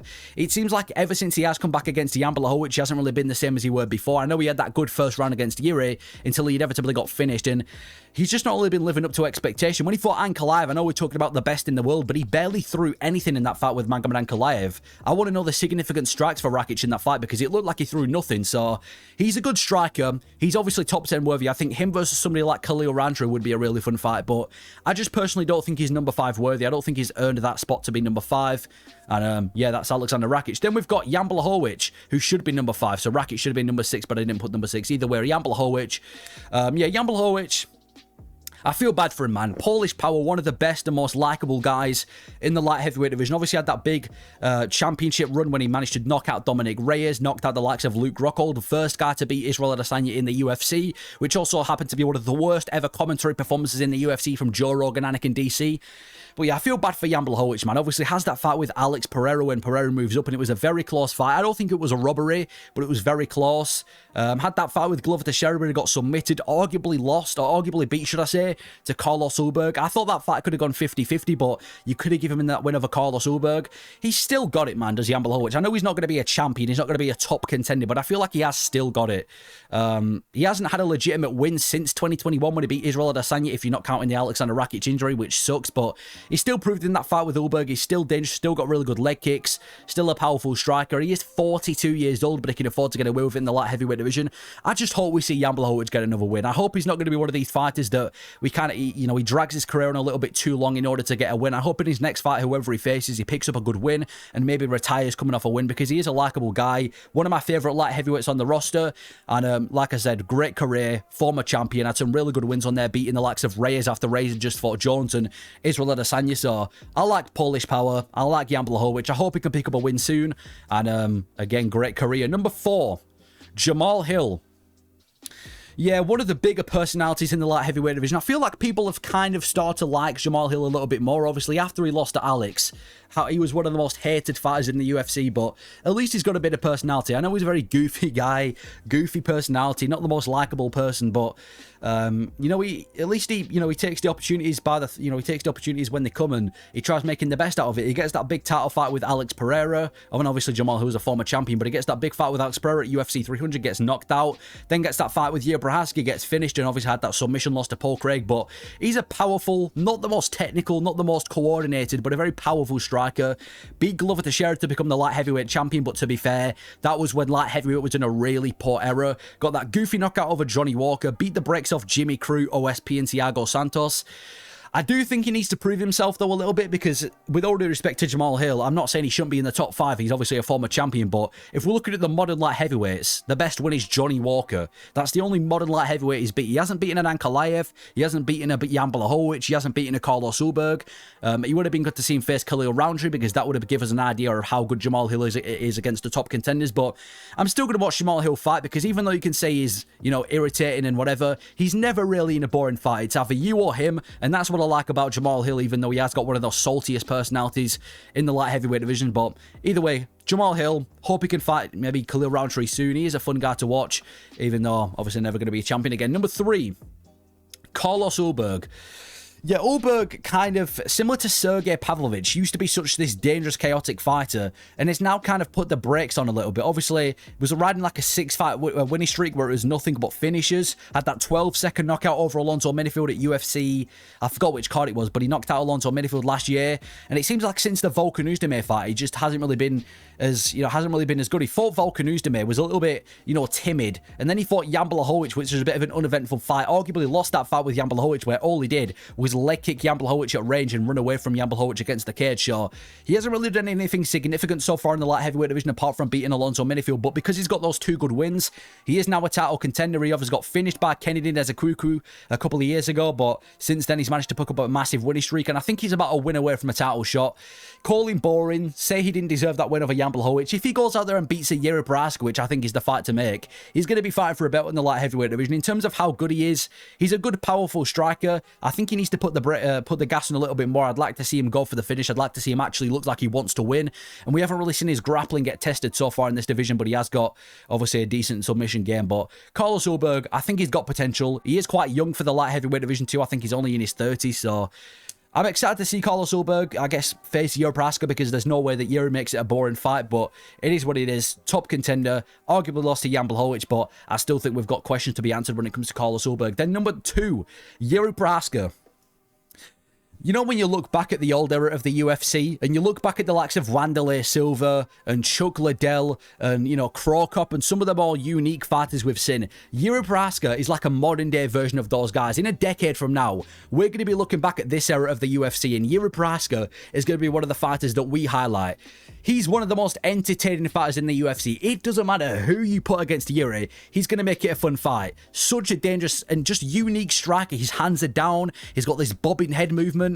He's got this samurai personality. He's just such a unique fighter, but he makes it work. It kind of reminds me of like a prime Tony Ferguson, where this shouldn't be working, but it is. Had that good win over Jamal Hill in his most recent fight. Finished Glover Teixeira in Fight of the Year 2022. Finished Rakic. Finished Uzumir. Finished Reyes in a brutal finish too. You just can't dislike Yuri Prochazka. Obviously took those losses to Alex Pereira, but even in those losses, the first one was competitive and the second one was on short notice. And I actually think he's got potential to be a champion again. If Magomed Ankalaev can beat what's his name, Alex Pereira, and then Yuri can go out there and beat Ulberg, and they give Yuri another title shot, I think Yuri's got a chance of beating Magomed Ankalaev, because I don't think he'd be as hesitant as Alex would. So one of my favourite fighters on the roster. You just can't dislike this guy. I think like 90% of his wins are via finish too, so yeah, you just can't dislike Yuri Prochazka. One of the most exciting fighters in the UFC. I don't care who he fights, he's going to make it entertaining. Imagine him versus like a Khalil Roundtree, or just another guy that we've not seen him face. I think the fight to make next is him versus Ulberg in a #1 contender fight, and then if he beats Ulberg, give him his title fight. But regardless, I'm a massive fan of Yuri. You can't not be a fan of Yuri. One of the most exciting fights in the UFC. Number 1, Alex Pereira. I don't need to tell you about Alex Pereira. He's one of the biggest stars in the organization right now, one of the most dangerous strikers, but I feel like Ankalaev's been getting, not Ankalaev, Alex Pereira has been getting disrespected so much by the MMA community since that loss to Magomed Ankalaev. This dude single-handedly saved 2024, saved 3 different UFC events, saved UFC 300, UFC 303, fought on UFC 302, had an amazing 2024 where he gave us nothing but highlight reel finishes and Fight of the Year contenders, and just because he's taken one decision loss to Magomed Ankalaev, suddenly there's been this massive fan base of hate, well, not even fan base, but a bunch of haters on Alex Pereira's name. I don't know where these haters come from. He took one loss to Ankalaev and now everybody suddenly hates him. I know his fan base is kind of cringy and he does have this kind of irritating fan base, but you can't hate Alex Pereira, man. He's got a loyal personality. I don't know how to explain it. He's got like a grounded personality. He's one of the most dangerous fighters in the UFC, championing 2 different organizations, and he's come up to the light heavyweight division and made history, beating pretty much every top contender apart from Magomed Ankalaev. He's one of the biggest stars in the sport right now. One of the most exciting fighters in the UFC right now. I know he took that kind of boring loss to Ankalaev, but hopefully they're going to run it back in October. And he could be a potential future champion. Again, he's got a good chance in that fight with Ankalaev in the rematch. But you just can't dislike Alex Pereira. He's had a very short UFC career, but what he's made of it and what he's accomplished in that short time is incredible. And again, I don't understand why he's got so many haters since losing to Ankalaev. He saved the UFC last year. He's one of the most exciting guys in the UFC. He's got one of the most grounded personalities. He is everything you want in a champion, which just goes to show how scummy some of the MMA fans are. But I would like to see Alex become a champion again, maybe even move to the heavyweight division if the rematch with Ankalaev doesn't work out, just for a chance of maybe sniffing a belt in a different weight class. But Alex Pereira, one of my favourite fighters in the UFC, one of the more dangerous fighters in the UFC, and even if you're an Ankalaev fan, you can't dislike Alex Pereira or his fighting style. And then we've obviously got the champion, and Magomed Ankalaev probably has the best resume, apart from maybe Alex, because Alex has beaten more top guys, but outside of Alex, definitely has the best resume. And the light heavyweight division, his only loss is to Paul Craig, which I guess is a bit of a stain on his record. But apart from that, he's had a lot of wins in this division. Beat Anthony Smith when he finished him, beat Nikita Krylov, Volkan Oezdemir, knocked out Johnny Walker, got that good win over Alexander Rakic, and obviously just beat Alex Pereira now. He's got a weird style as Magomed Ankalaev. He has got the grappling, he has got the takedown threat. He's not an elite grappler, he's not like a heavy wrestler, wasn't able to take Alex down once, but he has got that takedown threat, which a lot of other light heavyweights don't really seem to have. He's a powerful boxer, he's got good hands on the feet as well. I do think he is quite beatable, though. I think you put him against maybe a Yuri or an Alex in a rematch, there's a chance that he loses, but he is probably one of the more well-rounded guys in this division, and he got the job done against Alex. He hasn't got the most entertaining style. He's not necessarily a massive finisher. He's had quite a few sticky performances, or boring performances, should I say, like the one against Alex, like the one against Jan Blachowicz a couple of years ago, which ended in a draw, like the one against Alexander Rakic. He is quite an uneventful fighter, but you can't dislike a guy that's getting the job done. And I mean, you look at his record, 21-1. The only loss being to Paul Craig. He's getting the job done, and he's managed to become a champion. So he is the champion of the light heavyweight division. It is what it is. I think he has potential to rule this division for quite some time here, but again, we need to see him against a lot of these more top contenders, because apart from Alex, we've not seen him against any top guys. So I'd like to see Ankalaev face a lot more top contenders, but obviously we're only going to see that in the future. But he's a good champion. Next up, we've got the middleweight division. At number 15th, we've got Roman Kopylov. I'm a massive fan of Roman Kopylov. He's another one of these fighters that you just can't enjoy, you can't not enjoy watching him fight. I know he's not really done anything crazy to break into the top 15. He's not really beaten any top opponents yet. His best win is Chris Curtis, but to be fair, it was an absolute back and forth scrap with Chris Curtis, and he absolutely pieced him up in that third round. He got a win over Cesar Almeida, but it was kind of just him grappling him, and obviously got submitted by Anthony Hernandez. But he's one of the best strikers in the middleweight division, and I know that's quite a bold thing to say, considering that, like I just said, he hasn't really beaten any top opponents in this division. But out of like maybe the top elites, like an Adesanya or Whittaker, maybe an Imavov, and a couple of maybe other guys, who else is better on the stand-up department than Roman Kopylov? And I think doing what he did to Chris Curtis kind of showed that Curtis is a good boxer, powerful boxer, great combinations, and Roman Kopylov just pieced him up. Amazing striker, very dangerous as well. He's got the perfect balance of technique and danger at the same time. There's a lot of guys in the middleweight division, or just in the UFC in general, who tend to be hard-hitting like strikers, but they don't have the best technique to go with it. Or there's fighters that are super technical with no danger, like Leon Edwards. Roman Kopylov has the perfect mix of technicality and power, which is why he's one of my favorites in the UFC. Even if he loses, he's going to make it a dogfight. Again, his grappling is the biggest flaw. We saw it when he fought Anthony Hernandez. He got absolutely mauled by Hernandez, just as most Anthony Hernandez victims do. But I will say this about Roman Kopylov. Really fun striker. I think if he's booked against maybe like a Paulo Costa next, that could be a really favourable matchup. And by the way, I think he absolutely pieces up Paulo Costa. Costa's been inactive. I'll get onto him in a second anyway. But either way, I'm a huge fan of Roman Kopylov. One of the best strikers in the middleweight division. Dangerous guy too. And I'm just a massive fan of watching him fight. Number 14 in this division, you've got Michel Pereira. Not entirely sure how he's managed to become ranked in the middleweight division. I know he was riding this big winning streak, but half of those winning streaks were washed up welterweights, and then he moves up to middleweight, and he hasn't done anything crazy. I mean, he beat Mikal and Iho Portiera, two guys who were borderline cut from the UFC. He also got mauled by Anthony Hernandez. Mauled a lot worse than Roman Kopylov as well. It was a 5-round beating that Anthony Hernandez put on him. Michel Pereira, I feel like he's training for the wrong reason. It feels like every single time I see Michel Pereira train, and it shows in his performances, he's training to be strong. He's training to be explosive. He's training to put a muscle. And based on that fight with Anthony Hernandez, that's the last thing he needs to be doing, because this guy's gas tank is absolutely oval. He's a very dangerous one-round striker, very hard-hitting on the feet, very good striker as well. The technique's there as well, and he is very, very powerful, as you'd expect, very explosive. His jiu-jitsu isn't awful. He has got a decent grappling base, even though he's not one of the best. But it's just his stamina. His stamina's not the best. Again, we haven't really seen him against any other high-level grapplers apart from Hernandez. I know he kind of lost a bit of his fan base when he pulled out against Stephen Thompson as well. That was irritating. Listen, I like Michel Pereira when you put him in there with a cannon. He's doing backflips and shit, and he's trying to make it fun. He has got, really kind of unorthodox style, which I like about Michel Pereira. I'm not entirely sure he is top 15 worthy. He is going to be taking on Abbas Magomedov, which I think is a really good fight. Two guys with a terrible gas tank, so I think he still needs to prove that he's top 15 worthy, but explosive striker with an awful gas tank who tries making it a fun fight. Again, I don't really hate Michel Pereira's fighting style. I think he can put on fun performances, but again, we just need to see him compete a bit more. Number 13th, Reinier Dorida. Joined the middleweight division and so far has made pretty good work of it. Obviously, he came into the UFC with a lot of hype, being a double champion in ONE FC, and, comes over to the UFC against Gerald Meerschaert. He didn't awfully impress me in his debut against GM3, I'm going to be honest. He was getting kind of, not wobbled, but he was getting caught a lot on the feet by GM3, and GM3's an awful striker. They had a very slow kind of slugfest fight until eventually Reinier Dorida was able to submit GM3, and then in his last fight, Kevin Holland kind of just let Reina Dorita submit him. He kind of just went into a submission. So he's a very good jiu-jitsu grappler. His jiu-jitsu, his submission game is elite. His stand-up, not so much, but I think if he can work on his stand-up, he's going to be talented for the division. I don't know how big his cap is. I don't know if he can make it into the top 7. I think his fight with Bo Nickel, I know there's been a lot of people going back and forth on picks. I'm still not entirely sure who I'm picking, but I think he's definitely got a chance of beating Bo Nickel. This stylistically is a bad matchup for Bo Nickel. They're both pretty even on the feet. And when it comes to the grappling, Reina Dorita I'd say is a much more scary, or a much more bigger submission threat than Bo Nickel. So that's a good matchup.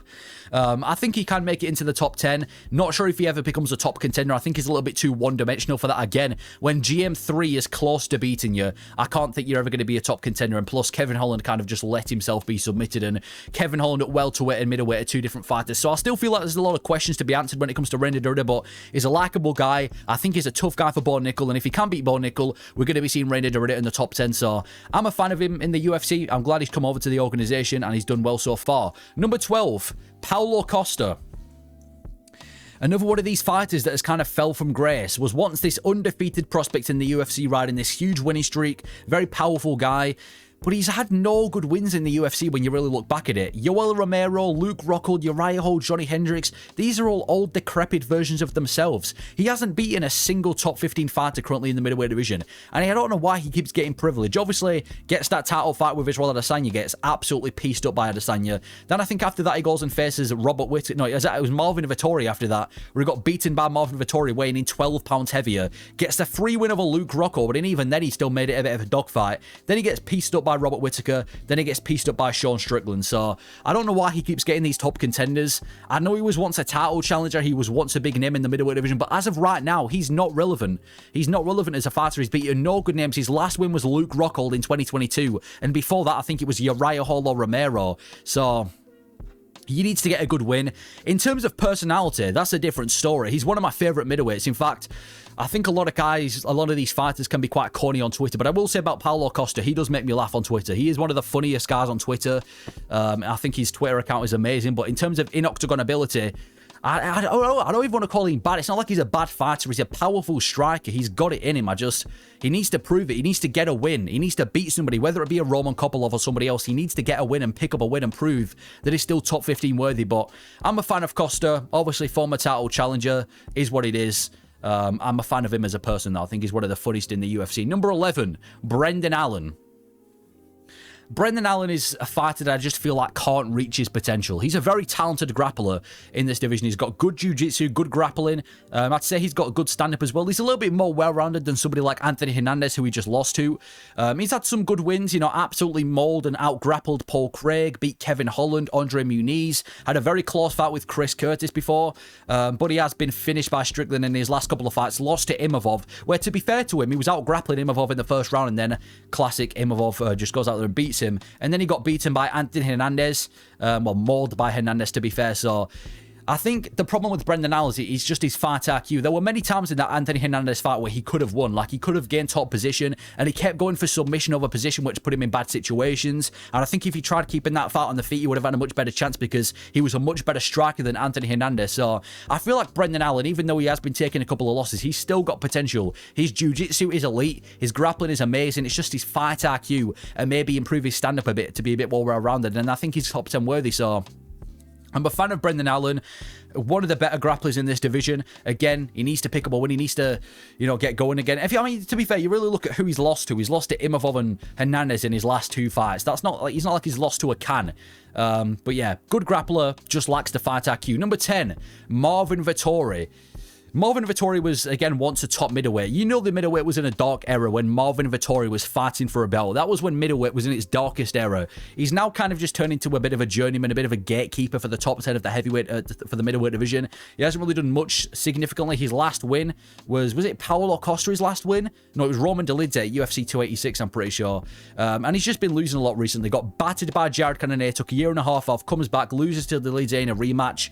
I just don't really know what's going on with Marvin Vettori. He's a well-rounded guy. He can grapple, he can strike, he can do everything in Marvin Vettori. Anywhere the fight goes, he's got a decent level of understanding of what to do. He's just not talented enough to make it to the top, in my opinion. Even though he's very well-rounded, he's not elite anywhere. And I feel like the middleweight division has caught up to him. Back when Marvin Vettori was a top middleweight, like I just said, the middleweight division was in a very dark era. Now that we've got a lot more talented guys in the middleweight division, it's kind of showing that Marvin Vettori is not having these good performances, you know, getting pieced up by Cannonier and, you know, pretty much beaten up by Roma Delidze too.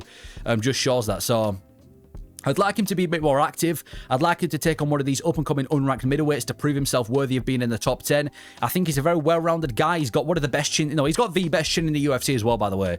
Without a doubt, Marvin Vettori's got the best chin in the UFC. He's taken so many big shots and managed to survive, which definitely helps him. But I think in terms of skill, I'm just not entirely sure he can keep up with the middleweight division in terms of skill. Good everywhere, not great everywhere. That's my opinion on Marvin Vettori. Another good personality as well. When he gets mad and rages, you know, some of the best personality in the middleweight division. Anyway, number 9, we've got Roman Delidze.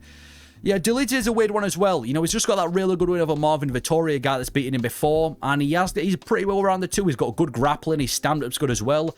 I just can't see him becoming a top contender. I don't see Roman Delidze the same way that I look at like a Caio Borralho or an Anthony Hernandez. I just don't. I know he's had some good wins, beating the brakes off Jack Hermansson, beating Kevin Holland when Holland broke his rib, getting that good win over Phil Hawes, and obviously now beating Marvin Vettori in the main event.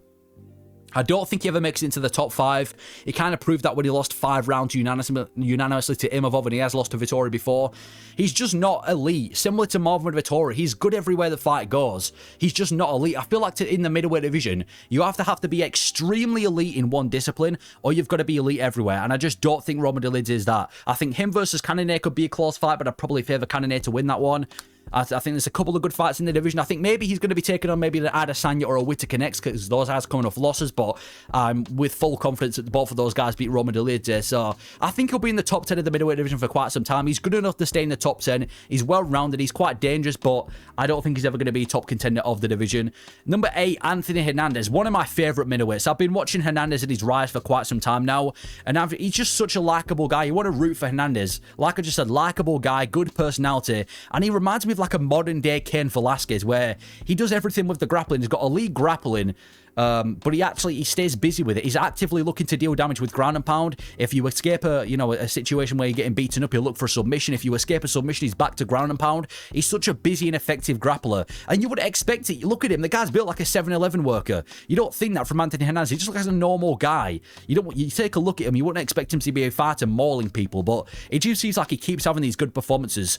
Mauls Michel Pereira across 5 rounds, submits Roman Kopylov, has that massive upset win where he submits Rodolfo Vieira, mauled Edmund Shabazian, just recently got that good win over Brendan Allen where he was mauling him for 3 rounds too. He's one of the best grapplers, and I genuinely think he's top 5 potential. Now, do I ever think he's going to be a top contender or a champion?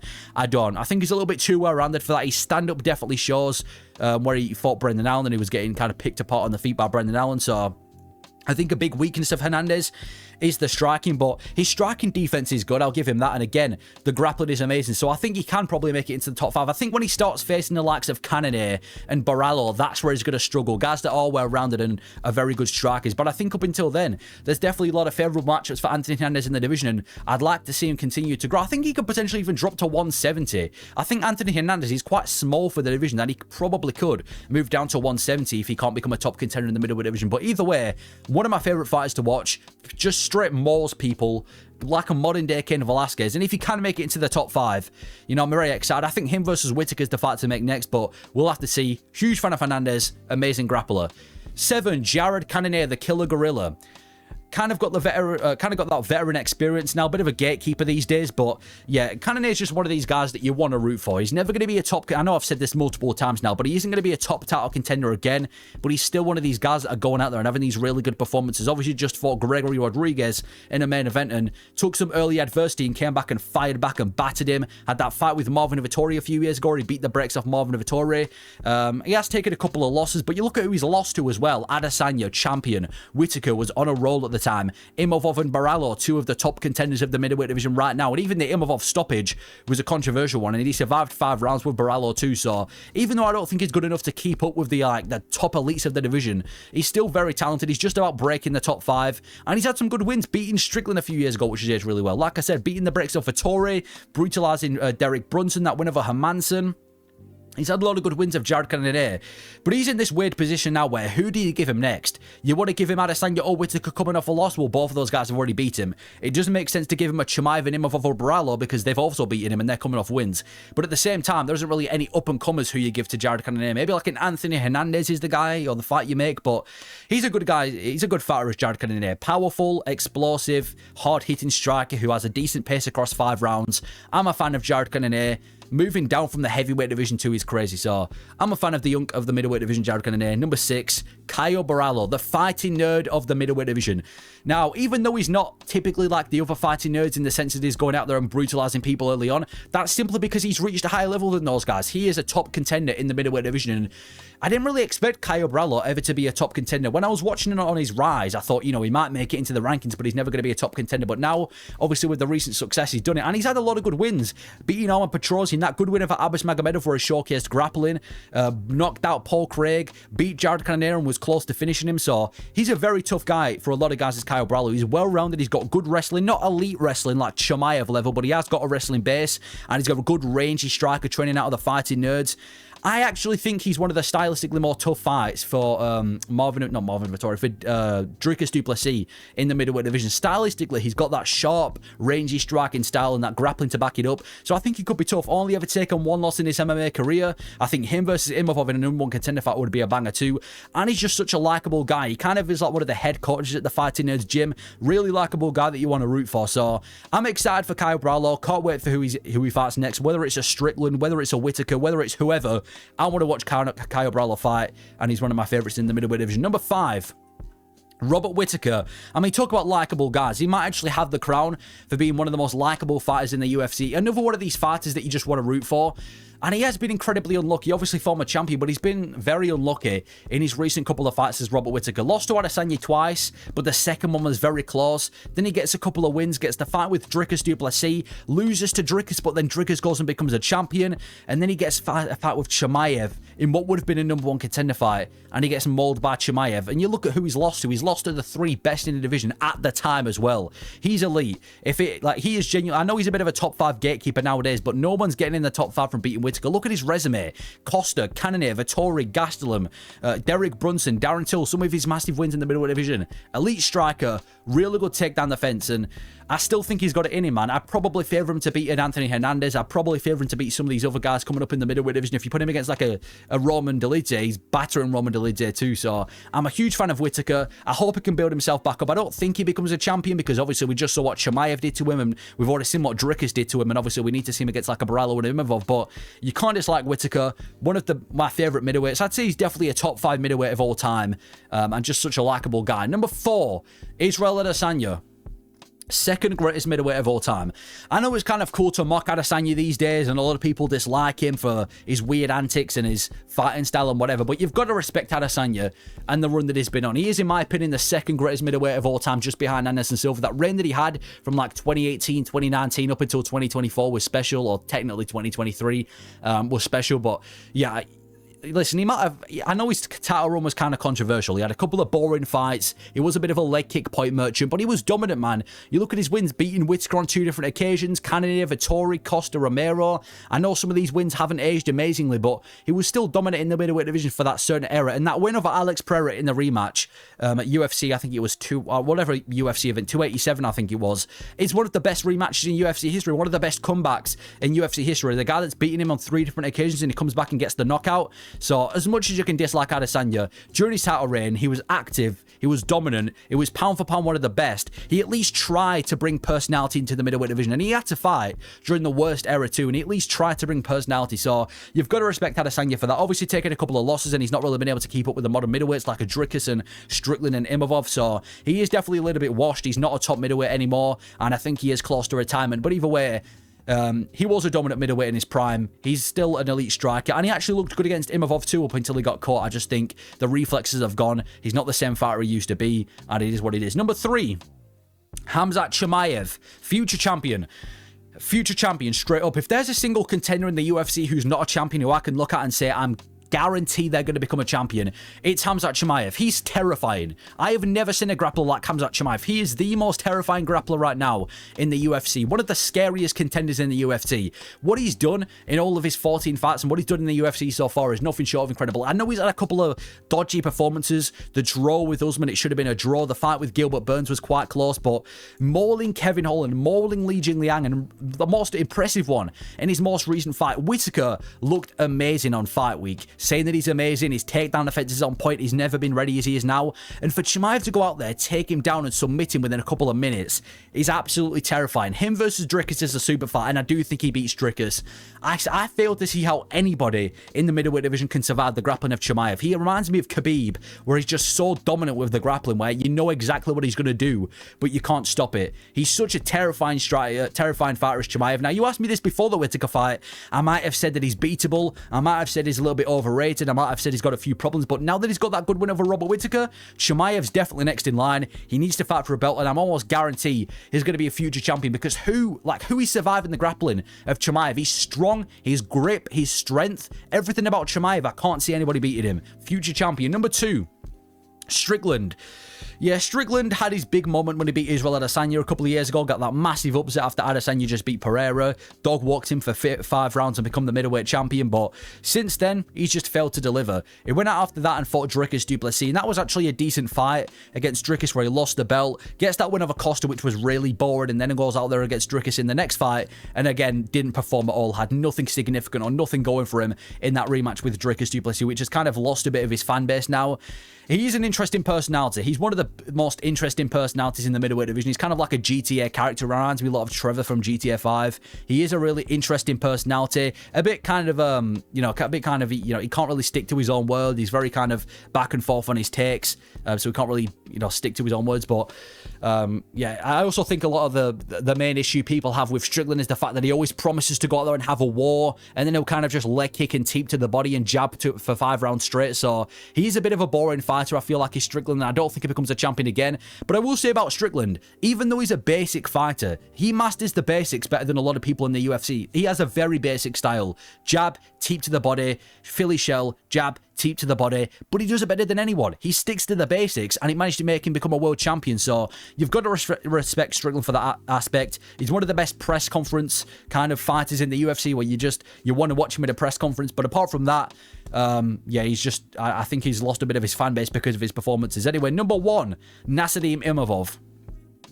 I know a lot of people are surprised at Imavov being number 1, but he's earned it more than anybody else. He's got a really good resume in the middleweight division. Just knocked out Israel Adesanya as an underdog in that fight at UFC Saudi Arabia, where he looks really sharp. He's also had wins over Jared Cannonier, finished Cannonier, Roman Dolidze, Brendan Allen. A lot of these wins that he's having have aged really well. He beat Brendan Allen when Allen was on a huge winning streak. He beat Dolidze when Dolidze was a top contender. Finished Cannonier when Cannonier was coming off a couple of wins, and just knocked out Israel Adesanya. He is technically, even though everybody wants to see Chimaev and Dricus, and I think Chimaev had earned the shot first, technically, if we're talking about who deserves the title shot more, it is Nassourdine Imavov. I understand why he's not going to get the title fight next, because he's not as enticing as Chimaev. He's probably not as, well, he's definitely not as dangerous as Chimaev, but he's a good fighter. Very good kickboxer for the division. Underrated.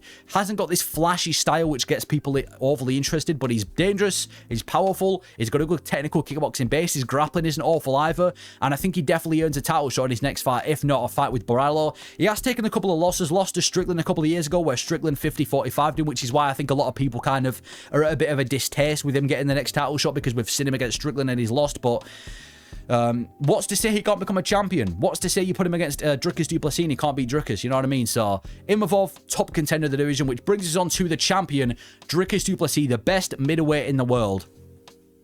I remember watching Dricus's rise, and everyone was mocking him so much. Like, how is this dude in the UFC? And he always surprises people every time. I remember when he had that fight booked with Whittaker, and the whole narrative was, oh my days, Whittaker's gonna kill this dude. You're putting Dricus in there with Whittaker? Mate, you're asking for a murder. And then he goes out there against Whittaker and finishes him. And then he goes out there and fights a belt against Sean Strickland, beats Sean Strickland, takes the belt off him. Then he faces Adesanya, gets a win over Adesanya. I think he's probably got the biggest heart in the UFC right now. You know, every single one of his wins, he faces adversity and comes back. He had that scrap with Brad Tavares. He had adversity from Dallin Till, finishes him. Adversity from Derek Brunson, towel gets thrown in, or he might have finished Brunson. I forgot which one it was. Faces Whittaker when everyone thought he was going to lose, finishes Whittaker. Every single time you count Dricus out, he comes back and gets the win, and he's a very well-rounded guy. He has got one of the goofiest styles in the UFC, where you watch him fight and you're like, how is this dude the best middleweight in the world, and has an insane resume too. But you know, beating Adesanya, Strickland, and Whittaker in a row is crazy. And again, with this fight with Chimaev, I'm going to be going with Chimaev, but I also went with Adesanya to beat Dricus. I also went with Whittaker to beat Dricus too, so it is a tough one to call. But if he does get the win over Chimaev, I'm not going to be overly surprised, because it's Dricus du Plessis. And on top of that, he has some of the best personality ever. Like, I think as a trash talker, he's such a good trash talker. He made Strickland cry. He made Adesanya cry. He gets people riled up on Twitter. He's one of the most underrated trash talkers, and just a nice guy too. So I'm a huge fan of Dricus du Plessis. I'm a massive fan of him being the middleweight champion. You couldn't really ask for a better champion. Active, gets the job done. Fun personality. You can't ask for a better champion than Dricus du Plessis, and I think the fight with Chimaev is a super fight. Welterweight division, starting off with MVP. MVP was always one of the biggest what-ifs outside of the UFC. You know, one of these highlight reels, the human highlight reel outside of the UFC, knocking people out, looking amazing with his striking, and then he comes over to the UFC. And I'm just so glad the UFC have signed him. They've been one of the best kind of fighters that the UFC have signed from a different organization, because he's joined the UFC and he's been nothing short of great so far. That fight with Kevin Holland in his debut, where he was showboating on Kevin Holland. Usually it's Kevin Holland showboating on people. MVP, you know, was just outclassing him so much to the point where Holland was pissed. Then he loses to Ian Gary. Not really much shame in that. Gary's one of the best, and even that was a controversial fight. And then faces undefeated Sharmagomedov. I think he might have been an underdog in that fight.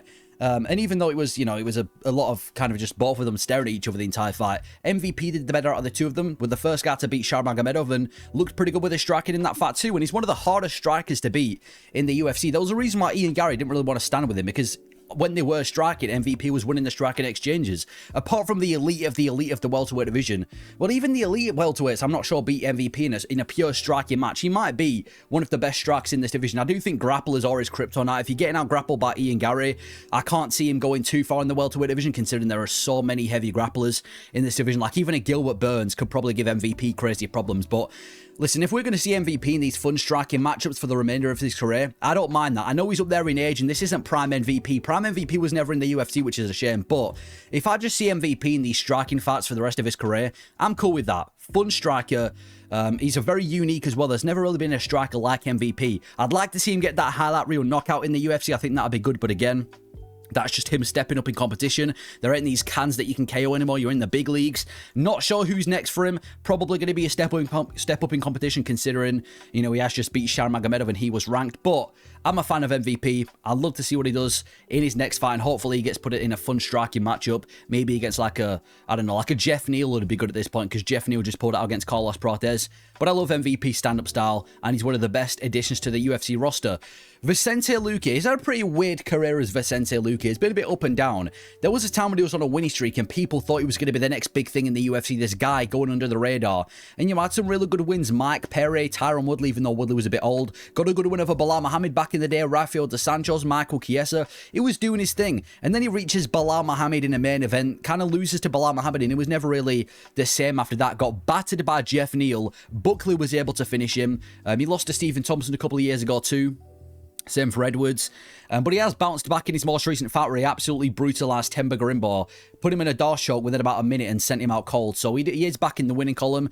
It really just depends with Vicente Luque what version shows up, because on his day, he's one of the most dangerous welterweights on the planet. This kind of stalky striking style where he uses his pressure style to catch people on the feet, and obviously his jiu-jitsu is amazing. He's got an amazing dorse choke, amazing grappling, but then you can have some days where he just looks terrible, like when he fought Buckley, and it seemed like he took one bad shot and decided to quit. So I feel like he is quite inconsistent. It really depends on what version of Vicente Luque shows up. If the Vicente Luque that showed up against Temba Garimbo was the Vicente Luque that was supposed to show up against against Nick Diaz. Thank God for that fight getting cancelled, because Nick Diaz might have actually been killed in the UFC. So Vicente Luque, I like this guy. He's a dangerous fighter. He's kind of like a kill or be killed fighter if you put him in the right matchups. In a bit of a weird career spot, but either way, very dangerous guy, and he's had a pretty up and down, and he's got a decent resume. Like I said, Bilal, Woodley, and a couple other guys on there. Not a terrible resume.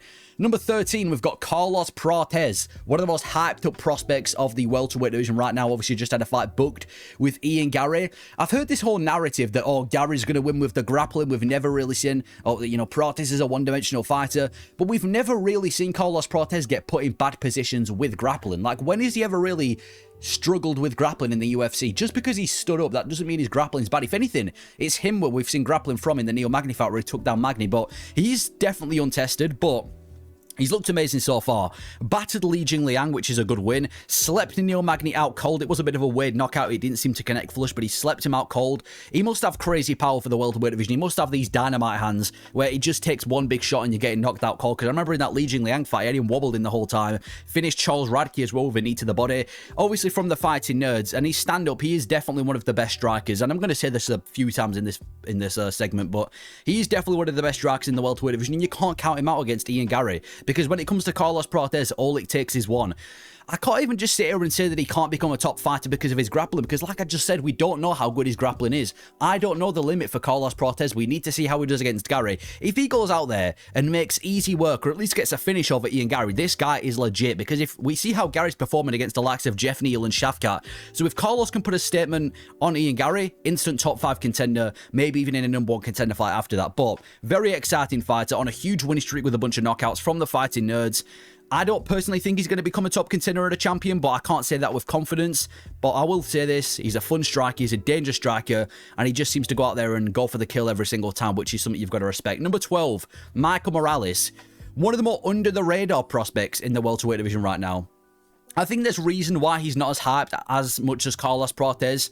He is a dangerous guy. Also got a first-round KO over Neil Magny when they fought last year. But he has had some fights where he's kind of looked beatable, obviously undefeated. But he fought Jake Matthews a couple of years ago. I don't know how long it was ago, but he fought Jake Matthews and he did look beatable in that fight. Jake Matthews was winning on the feet. So I think compared to somebody like Neil Magny, he isn't as necessarily going to go as far. I don't think he's as devastating on the feet, but he is undefeated at 17-0. He's ranked in the welterweight division, and he's going to be taking on Gilbert Burns. I think he beats Gilbert Burns, and he might actually manage to sneak his way into the top 5 of this division. Again, massively untested. He passed the first big test with Neil Magny. He has got a really good striking base. The only real problems are the stamina, and I guess, you know, when he gets presented with another really technical striker, it's a bit of a mystery in the welterweight division is Michael Morales. He needs to figure himself out, or we need to figure him out when we see him get a step up in competition against Gilbert Burns.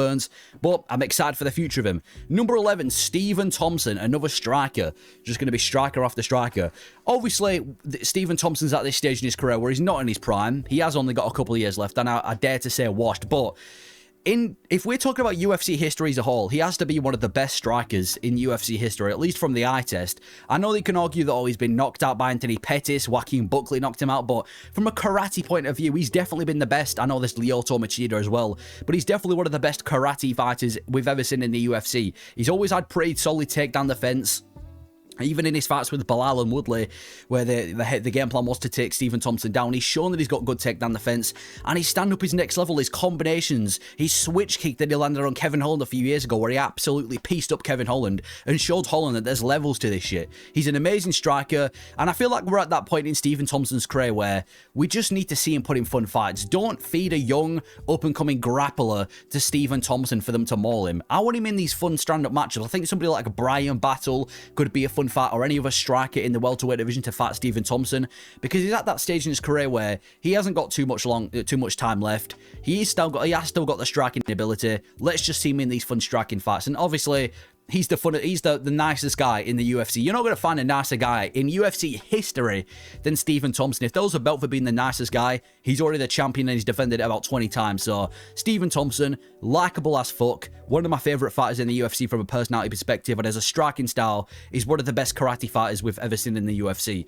Number 10, Jeff Neal, another striker. It tends to be a theme in the welterweight division that most of the strikers are in the early stages of the rankings and all the grapplers are later on. Anyway, Jeff Neal. Another really underrated welterweight, in my opinion. Jeff Neal has got serious boxing. I think apart from Jack Della Maddalena, Jeff Neal's probably the best boxer in the welterweight division. His hands are so flush. Got that knockout win over Bilal Muhammad, which has aged amazingly. Had that win over Vicente Luque, where he absolutely pieced up and battered Vicente Luque. Just recently got a good finish over Rafael dos Santos, even though there's a bit of an injury involved.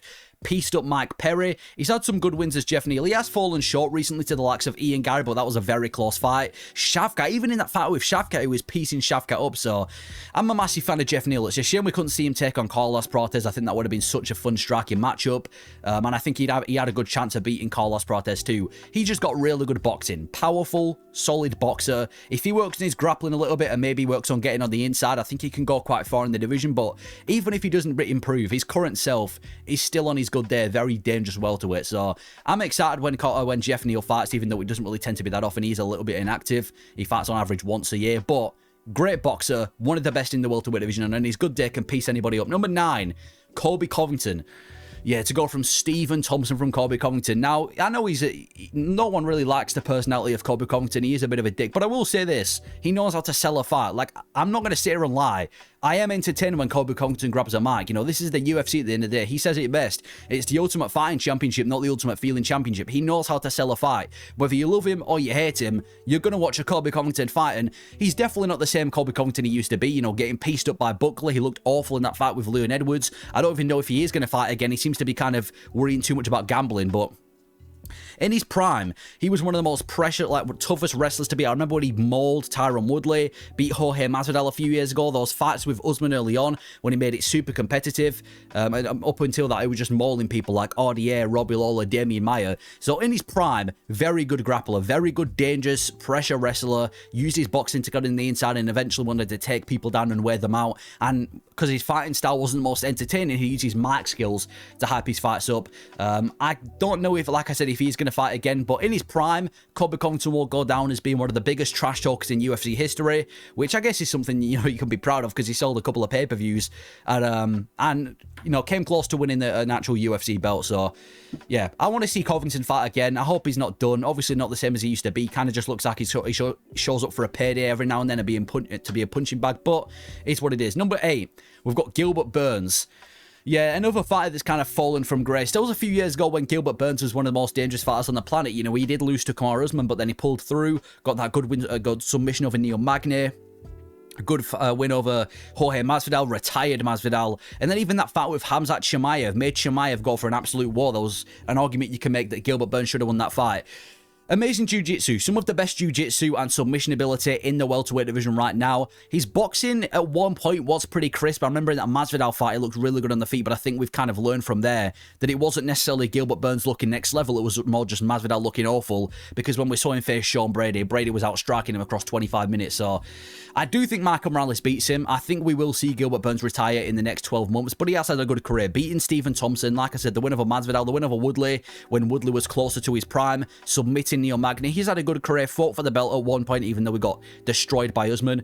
Another really likable guy in the welterweight division, a family guy. You can't dislike Gilbert Burns. I hope he does kind of pull through. Actually, I don't hope he beats Michael Morales. We need some new guys in this division, but he has had a solid career. He is an amazing jiu-jitsu guy, tough as nails as well, been in so many dogfights. You can't hate Gilbert Burns. Ian Gary. Another one of the more controversial figures in the welterweight division. I get it. He's not a likable guy. He's got a very punchable face. His voice is irritating. He says a lot of stupid stuff, but you've got to respect him, man. You've got to respect Ian Gary. I'm still mad at what he did to Neil Magny, where he just pure disrespected Neil Magny for no reason, saying that he hits his kids and whatever, but you've got to say this about Ian Gary. You've got to respect him for taking the tough fights. Shavkat Rakhmonov, 18-0, 18 finishes, the boogeyman of the division, takes him on short notice and actually gives him a proper fight. Nearly submitted Shavkat in the 3rd round, gives him a proper fight and falls short. And now he's taking on Carlos Prates, this guy who's knocking everybody out in the welterweight division, or at least on the lower level of the welterweight division. He's taking him on short notice too. You've got to respect Ian Gary for that. He is game. He's taking himself 100% seriously, and as a result, he's managed to become a top contender. He's had some good wins as well. That win over Jeff Neal, win over MVP. You can call him, you know, you can say he's game plan against MVP was boring, but it worked at the end of the day. And obviously battering Neil Magny, amazing striker, one of the best rangy strikers in this division. Doesn't really do too much with the offense,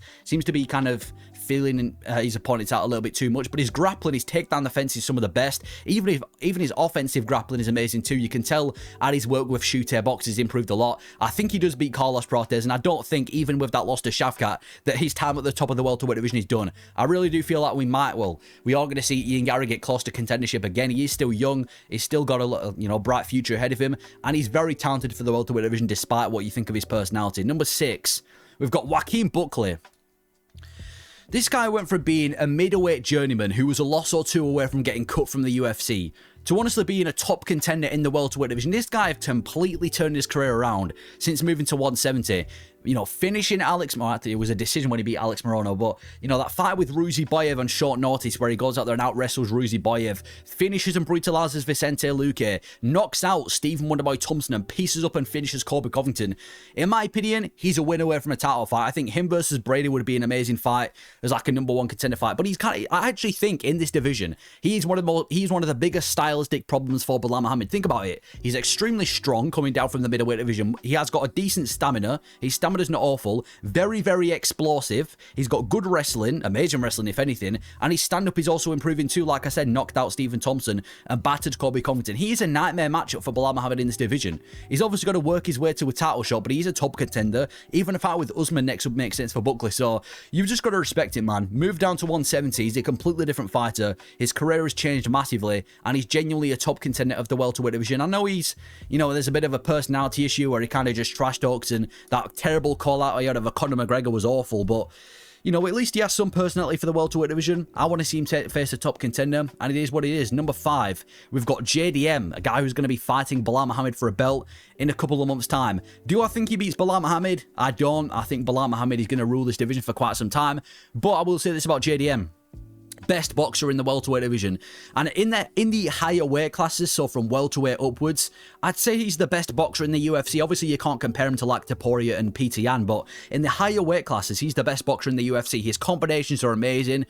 Fought Gilbert Burns, struggled in that fight with Gilbert Burns, but he was giving it the big one. He was put in a dangerous situation. Gilbert Burns had his back, and he was playing up to the crowd, and then he actually tripped Gilbert Burns at one point, landed the knee, and put him out cold. Fought Kevin Holland, was just piecing up Kevin Holland for 25 minutes straight, but because he had a split decision, people disrespected him.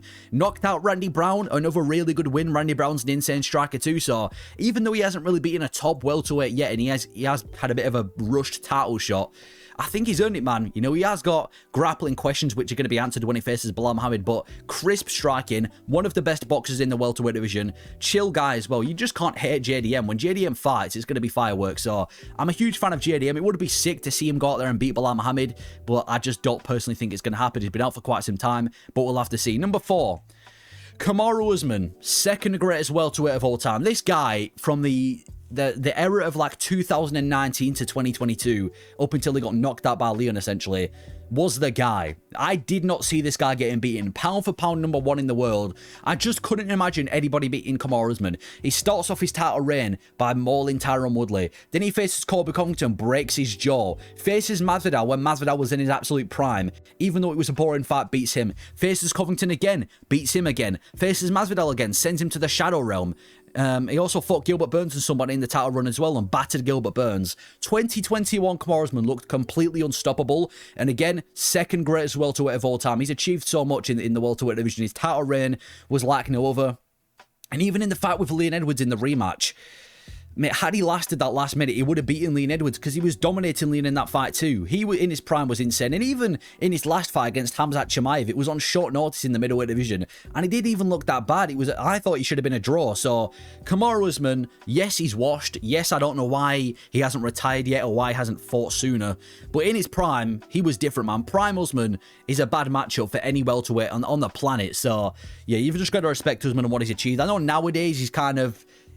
he's a terrible analyst, saying that Topuria should move up and fight Gamrot at 155, and I don't agree with a lot of Usman's takes nowadays. I really question if he really watches the sport, but talent, if we focus on just talent, one of the best in the world in his prime. Number 3, Leon Edwards.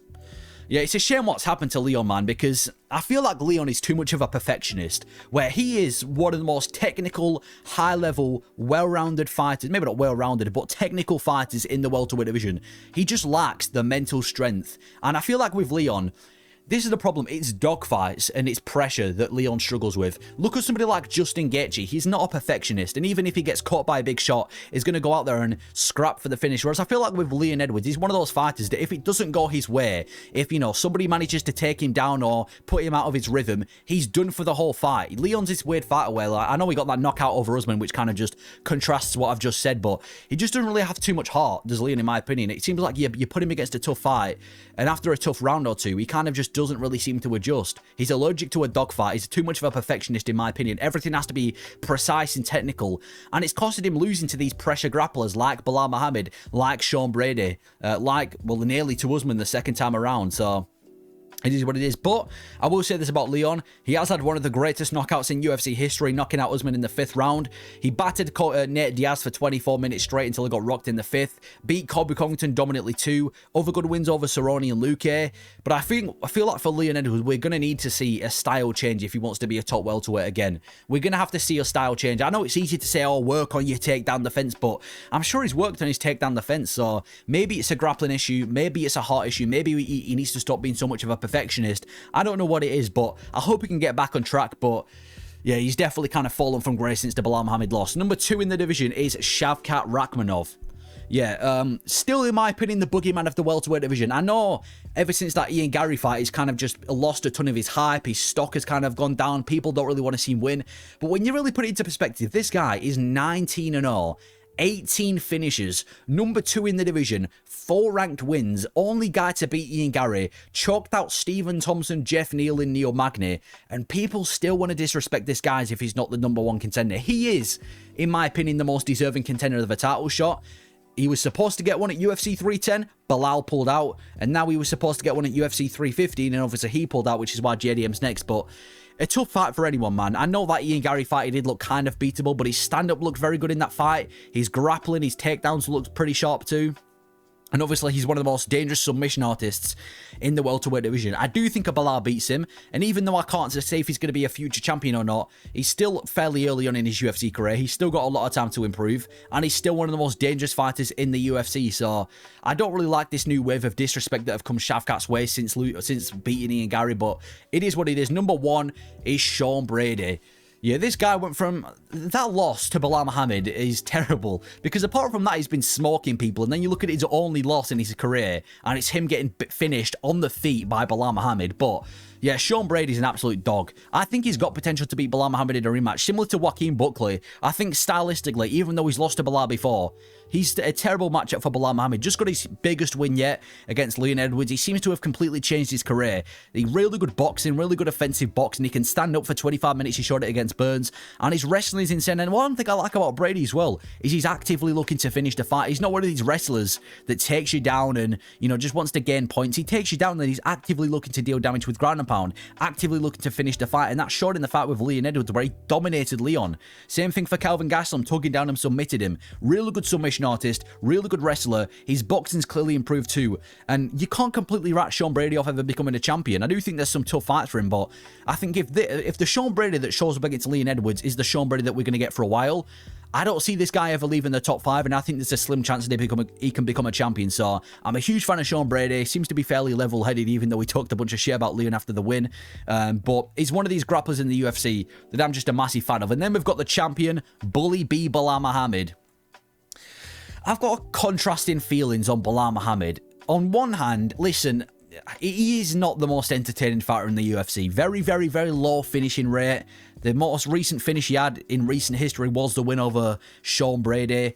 But one thing's for sure, he's very dominant. He dominated Leon Edwards for 25 minutes in London, or at least for 4 rounds in London. Finished Sean Brady on the feet. Beat Gilbert Burns comfortably when he was in a stand-up fight. Dominated Stephen Thompson. Dominated Vicente Luque. He has got a good little resume going for him in the welterweight division, and I think I can't really see much people beating him. I know there's stylistic issues like a Brady and a Joaquin Buckley, but as of right now, I think there's limited contenders that I see posing a threat to Belal Muhammad. He has had some losses in his career, got knocked out by Jeff Neal and beaten by Vicente Luque, or it might have been the other way around, but I don't see many people beating Belal Muhammad at this moment in time. Very, very good wrestler, one of the best in the UFC. When he gets a hold of you, you ain't getting back up.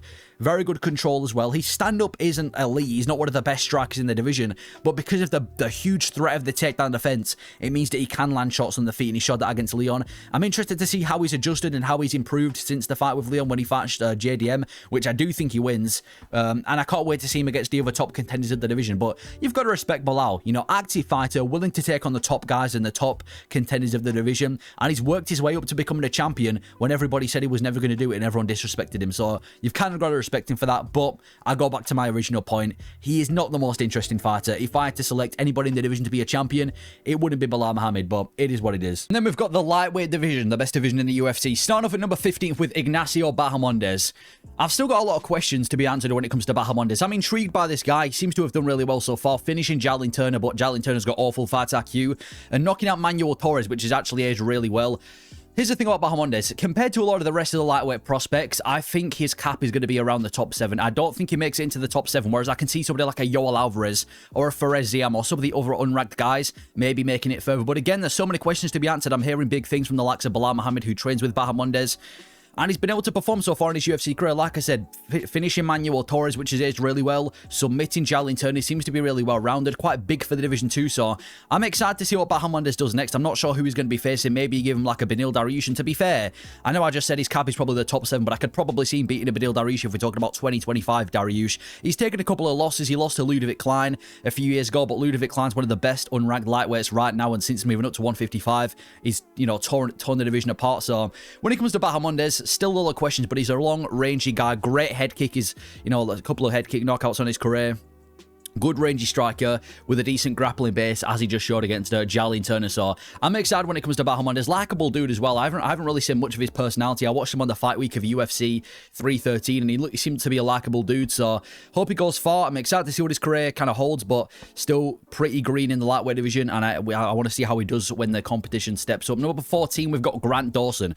One of the more underrated up-and-coming lightweights, in my opinion. Now, I think he's got a record of like 12-1 in the UFC, or 11-1. Which is crazy for a guy that's only ranked number 14th and has only just been bumped into the top 15 of the rankings. And I think he sets the record, or he has a record of like he's taken down every single one of his opponents and beaten them with wrestling, apart from Bobby Green, which is his only loss in the UFC. That Bobby Green loss really stained his record because he got knocked out in about 30 seconds by Bobby Green, which does not look good. But apart from that, he's simply just been out wrestling people. Now, his best win is Diego Ferreira. He hasn't beaten like a top lightweight yet, but that win over Diego Ferreira, he was able to implement his heavy wrestling style. Same for the fight with Jared Gordon and Ismagulov, which is a win that kind of was well. 23-2, great record. He's a very dominant wrestler, is Grant Dawson. I can see him giving some one-dimensional guys in this division problems. The issue with Grant Dawson is he's at 155. It's the most competitive division in the UFC, by far. And you need to be very good everywhere the fight goes. Even if you're an elite striker at 155, you need elite takedown defense.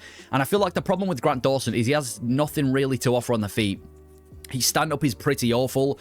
That's why he got knocked out by Bobby Green in about 30 seconds. He did look amazing on the feet against Diego Ferreira. And as he starts climbing the rankings, that's going to be a bit of a problem for Grant Dawson. He also doesn't have, like, you know, threatening submission ability where the second he gets you to the mat, the fight's done. He's just a control wrestler, and he's done a really good job at it. I think he sets the record for, like, the most takedowns, or I don't know what the record is, but he's definitely got a dominant career in the UFC so far. He's won a shit ton of fights. He's got a bit of a winning streak now since losing to Grant Dawson. Got a good win over Rafa Garcia and just got a good win over Diego Ferreira. So when it comes to Grant Dawson, I'd like to see him become a bit more well-rounded, but he is definitely one of the most dominant up-and-coming wrestlers. I think him versus Mateus Gamrot would be a banger of a fight, but again, need to see a bit more from Grant Dawson, and I think he needs to become a bit more well-rounded before he becomes a top guy.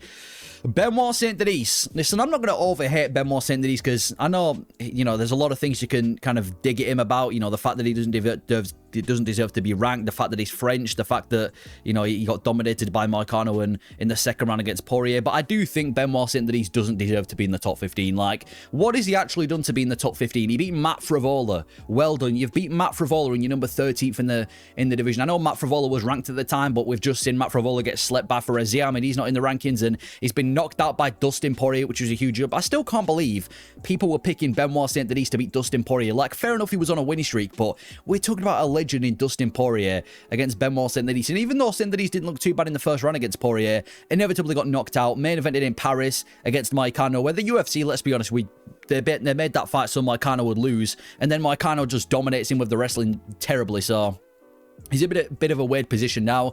I think he's booked against Yoel Alvarez at UFC 315, which is a really good fight. I think Yoel Alvarez chins him, I'm going to be honest. I don't think Benoit Saint-Denis gets past Yoel Alvarez. He did have a really good start to his UFC career, though. Like I said, 5-fight winning streak, beat the likes of Bonfim, Thiago Moises by finish, Matt Frivola by finish. I see why there was a lot of hype around him, and he is still dangerous everywhere the fight goes, and I'm not saying he's never going to be top 15 worthy again. Obviously, if he goes out there and beats Yoel Alvarez, he will, but I just think he was a little bit too overhyped. Getting a fight with Dustin Poirier after beating Matt Frivola was way too big of a step up, and even though Moicano fight kind of showed that he's very beatable, so I do think Yoel Alvarez is going to beat him. I think he's got a bit of work to do before he proves that he's exactly top 15 worthy, but at least what he did before the Poirier fight, he was going out there and slaughtering people, which is why he had a ton of hype. Number 12, we've got Paddy Pimblett, one of the biggest personalities in the lightweight division. I'm going to say this now. I feel like, and I've said this before as well, Paddy Pimblett has to be one of the most disrespected dudes at 155. I think a lot of people owe an apology to Paddy Pimblett. When this guy was debuting in the UFC, for like his first 3, even 4 fights in the UFC, people were saying, oh, this guy's going to get chinned at some point. This guy's not going to get anywhere near the top 15. Paddy Pimblett in the top 15, you've got to be kidding. He's not even sniffing the rankings. And now he's ranked number 12 in the lightweight division when people at one point saying he's going to get chinned by any good fighter. So I feel like people have got to start giving Paddy his credit. I'm not saying he's going to be going and become a top 5 fighter or anything like that, but he's definitely proved a lot of people wrong. You know, I know the fight with Jared Gordon was very controversial, but he beat Tony Ferguson pretty comfortably, at least for the first 2 rounds. Brutalized Bobby Green as well, just after Bobby Green slaughtered Jim Miller, so he does prove people wrong, and I feel like people kind of just overlook Paddy Pimblett because he's got this goofy personality, he's got this weird haircut, people don't really want to take him seriously, but he's a talented fighter, big for the division, very strong and powerful. He's not the most elite striker, he's a very basic striker, but, you know, he's got a good body kick, and his jiu-jitsu is world class. He's one of the best jiu-jitsu artists in the lightweight division right now, so I do think him versus Michael Chandler's a bit of a coin flip. I'm not sure who to pick, and if he can go out there and beat Michael Chandler, then everybody who was disrespecting him 2 years ago about never touching the top 15 need to take that back, because he's now going to be in the top 7 of the lightweight division. So I'm a fan of Paddy Pimblett. You know, I know we said a couple of a bit of stupid shit in the past, but he is one of the better personalities in this division, one of the better guys on the mic, and you know, just someone that you kind of want to root for. So that's my thoughts on Paddy Pimblett. Then we've got Rafael Fiziev. I think he's moving down to 145. There's been rumors of him moving down to the featherweight division, but he's one of the best Muay Thai strikers in this division by far. He's one of the best strikers to watch in the lightweight division, and he's had some really good wins on his resume so far. Knocking out Renato Moicano, knocking out Rafael dos Santos, piecing apart Bobby Green. It was quite a close fight, but he still picked him apart, and he got that brutal finish over Brad Riddell, where Brad Riddell had no clue where he was. It has kind of fucked him over in the past couple of years. He has that fight with Justin Gaethje. It goes to a decision. It was quite controversial. Then he faces Gamrot. He gets injured, comes back against Gaethje on short notice and loses again. So he is in this weird spot where he's kind of proved as of yet that he's not necessarily top elite level, but he's still definitely top 10, top 15 worthy in my opinion. Like his grappling, he showed it in the second fight with Gaethje where he took him down, is definitely improved. And without a doubt, you don't need to, you know, look at the statistics. You can just look at the eye test. He's one of the best strikers in the lightweight division. I'm kind of bummed out that he's moving down a weight class, and I'm surprised he's able to move down. The dude seems so full of muscle, but I think there's a bunch of fun fights from at 155 if he was to stay, and he's still one of the best strikers in this division. Some of the best Muay Thai in the UFC. If you watch this dude on his come up, he was just slaughtering people. His defense on the feet is amazing too. I'm a huge fan of Rafael Fiziev as a person, as a fighter, and someone that you just want to tune in for. Number 10, Renato Moicano. Talk about good personalities. This guy has basically made a huge name for himself and managed to secure himself a title shot because of his post-fight interviews. You know, he's one of the best fighters when it comes to post-fight interviews. Show Me the Money, his podcast on YouTube, and even his fighting style. I mean, I know he's not necessarily one of these guys that goes out there and absolutely brutalizes people, but he's one of the best submission grapplers in the lightweight division. What he did to Benoit Saint-Denis, what he did to Jalen Turner to come back and get the submission, what he did to Drew Dober in that fight of the night contender, and Brad Riddell where he beat Brad Riddell comfortably too. He's definitely not going to be a top 5 fighter in my opinion. I don't think it goes without saying. Renato Moicano, we said this about Grant Dawson, he's a little bit, in my opinion, too one-dimensional to make it into the top 5. He just got beaten easily by Makhachev, but that's Makhachev at the end of the day. There's no really shame in that. Knocked out by Rafael Fiziev. Even Rafael dos Santos a few years ago was beaten him comfortably, and obviously Jalen Turner could have knocked him out if he actually went for the finish. So I do feel like he's kind of hit his limit at 155. I don't think he ever enters the top 5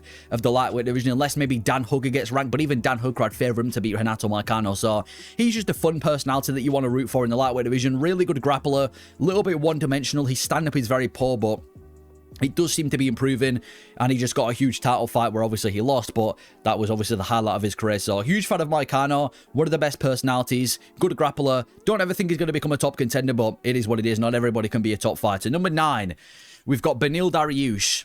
Dariush at one point was such a good prospect for 155. He was just climbing the rankings, beating people. You know, nearly snapped Tony Ferguson's knee where he beat him comfortably. That win over Gamrot has aged really well, and that was a really good win. He absolutely battered Gamrot in that fight, beat him with the grappling, beat him with the stand-up. It just seemed like Gamrot had absolutely nothing to offer. He's had good wins over Diego Ferreira, Thiago Moises, Drew Dober, Jim Miller, Drakkar Klose. He's had a bunch of good wins in the lightweight division of Beneil Dariush, but he has definitely fallen off in the past couple of years. Obviously had that fight with Charles Oliveira, which would have been a number 1 contender fight, where if you won that fight, would have been fighting for a belt, and Oliveira smokes him, and then he comes back a couple of months later against Arman Tsarukyan and gets knocked out in the first round, and that's kind of the problem with Dariush now. Most people have gone with the assumption that he's just washed, because he's been out since December of 2023, he's been knocked out in his last 2 fights. I think he's like 38 years old, he's really old for the lightweight division, and he looks old as well. He's been looking old for the past 10 years, he's not aged at all, but he still looks old. But yeah, Beneil Dariush, creative guy, well-rounded, could win the fight anyway. His jiu-jitsu's underrated, his stand-up's quite basic, but he can win a fight on his good day. It's just, I think his best days are definitely behind him. Prime Gamrot was, I'd say, late 2022. In 2025, I'm not sure how good Beneil Dariush is, even though, to be fair, I did pick him to beat Renato Moicano. I think stylistically that was quite a favourable matchup for Dariush, but I don't think he's going to be here in 12 months, but he's had some good moments in his career, like beating Tony Ferguson and Gamrot, so it is what it is. Then we've got number 8, Mateusz Gamrot.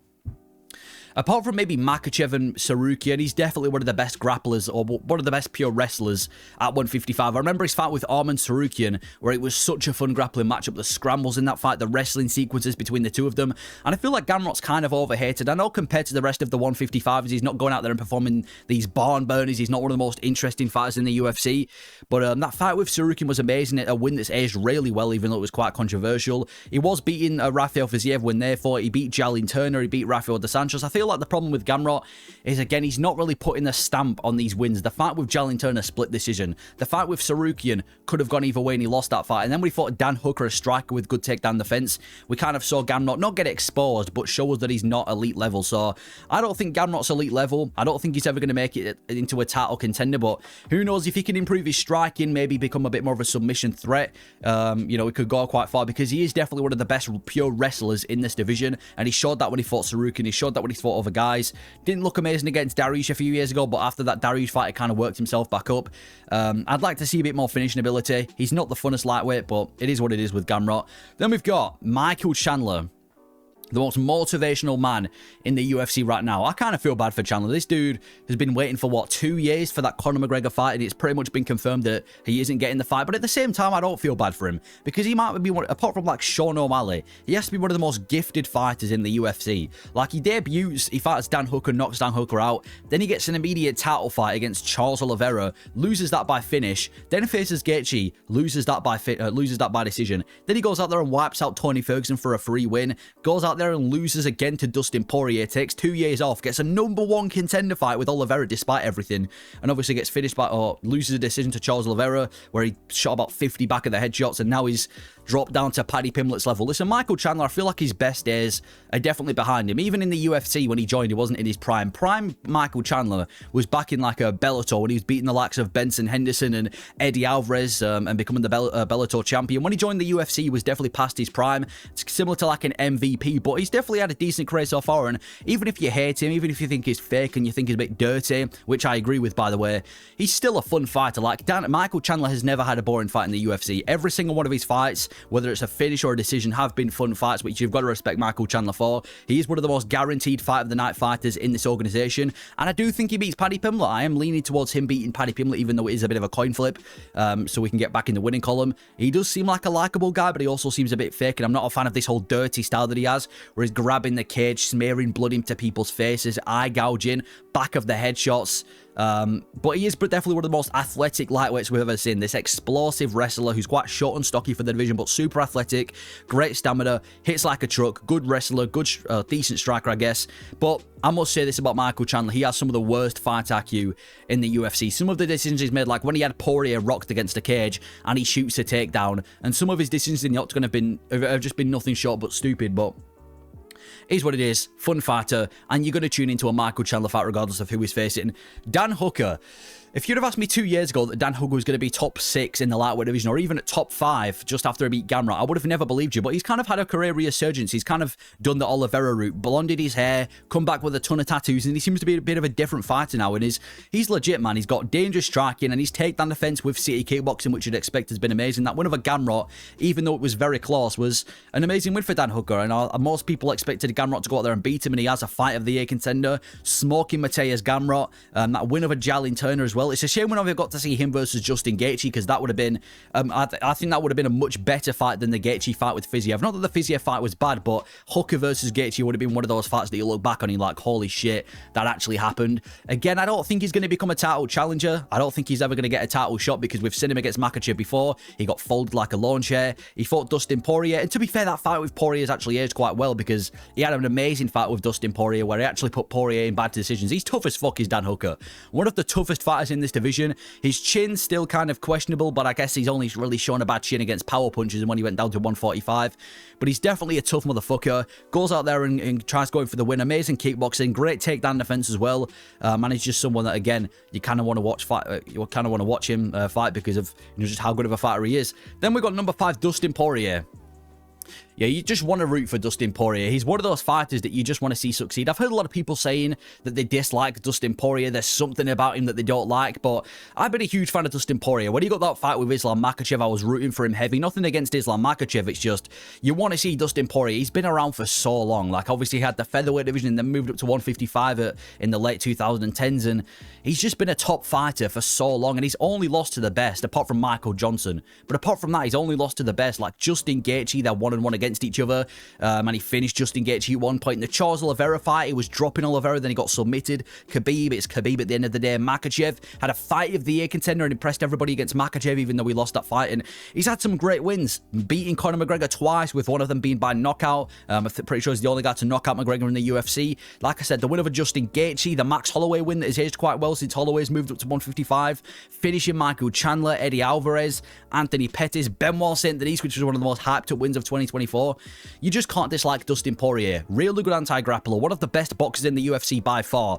And it's almost as if every single time Dustin Poirier fights, it's either going to be knockout of the night or fight of the night, no in between, or a bit of both even. So, huge fan of Dustin Poirier. I know he's only going to be fighting one more time.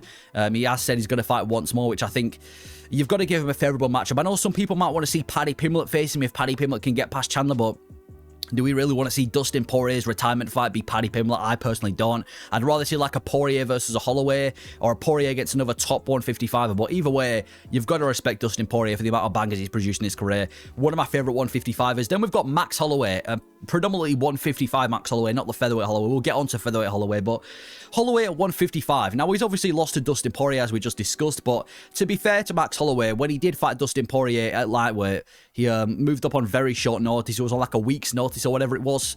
So it isn't like it looked terrible, that fight with Dustin Poirier. And when he fought Justin Gaethje at UFC 300, mate, he was on point, picking apart Justin. And by the way, this was when Justin Gaethje was on a 2-fight winning streak as well. Picks apart Justin Gaethje for 4 rounds straight, battering him, breaks his nose, and then to put the cherry on the top, he could have just rode onto a decision to put the cherry on top, point in the middle of the canvas when there's 10 seconds left, throws down with Justin Gaethje and gets one of the best knockouts, if not the best knockout in UFC history. And I'm excited now that he's moved back up to 155. I'm not going to make excuses and say the only reason he lost it to Poirier is because he moved down to 145, but it does seem like Holloway moving up to 155 kind of has to happen. He's getting a bit too big and old for 145 now, so I think there's a ton of fun matchups for him. Him versus Dan Hooker, like I said before. Him versus Poirier in a rematch on full camp's notice. Max Holloway at 155.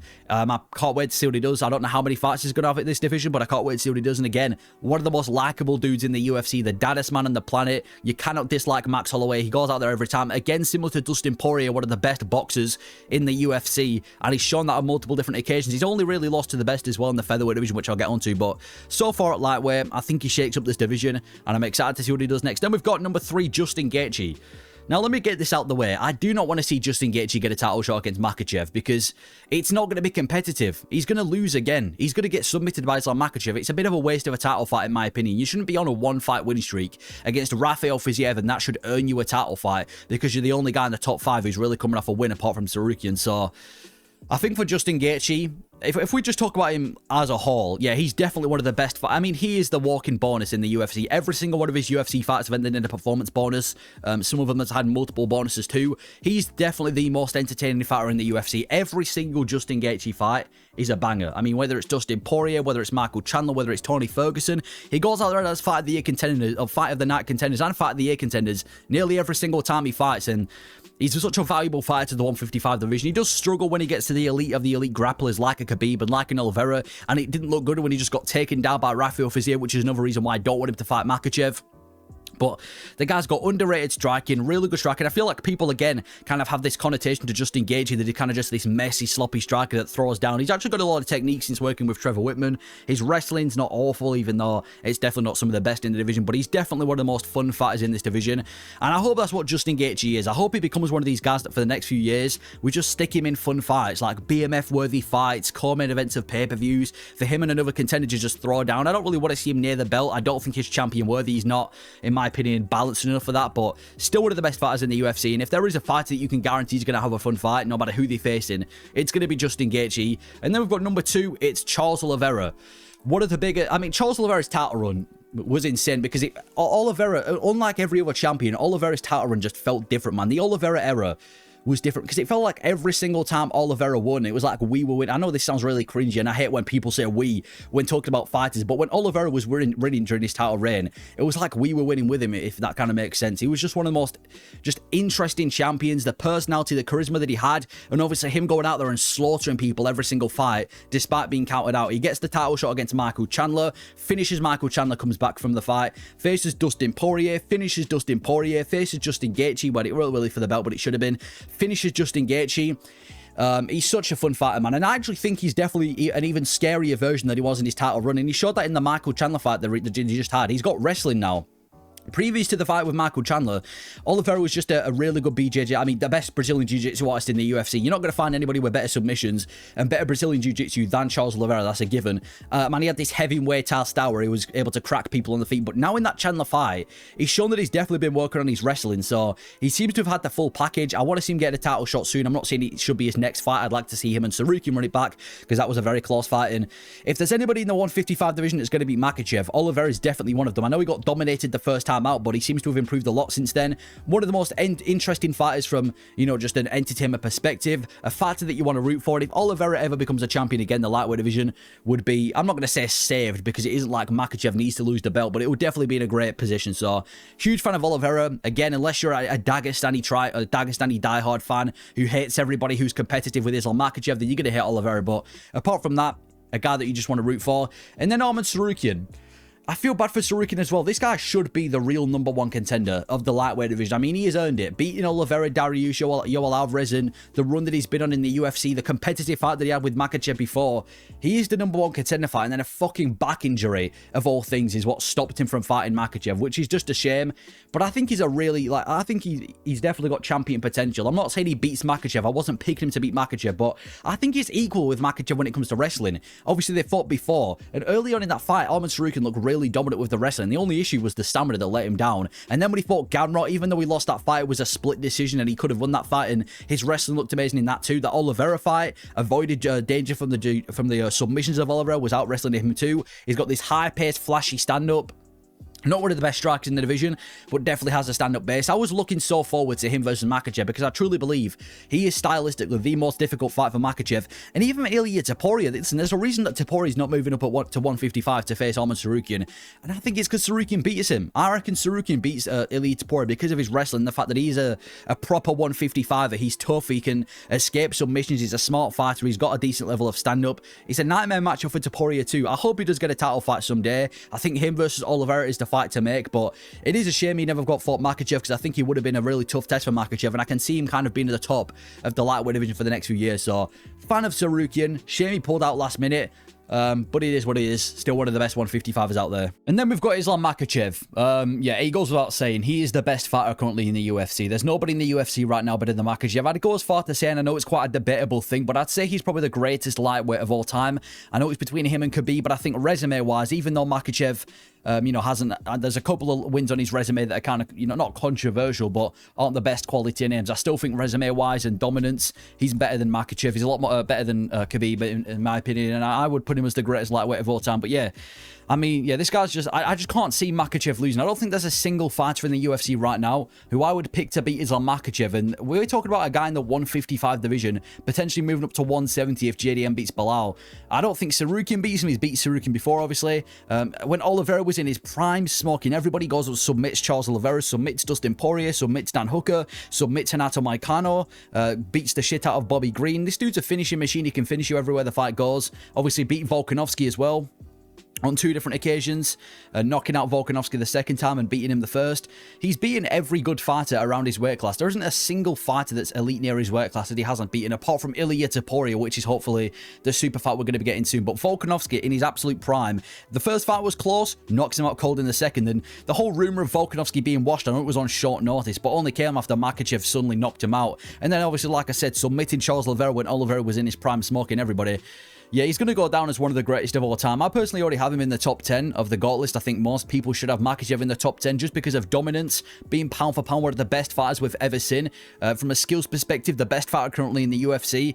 I don't really see anybody taking that lightweight belt against him, away from Islam Makhachev. I just can't imagine him losing a fight. Even if JDM was to somehow beat Bilal and then somehow beat Makhachev, I still don't see anybody at 155 beating Makhachev. And I'd probably favor him to beat JDM at 172 because Makhachev's a big lightweight.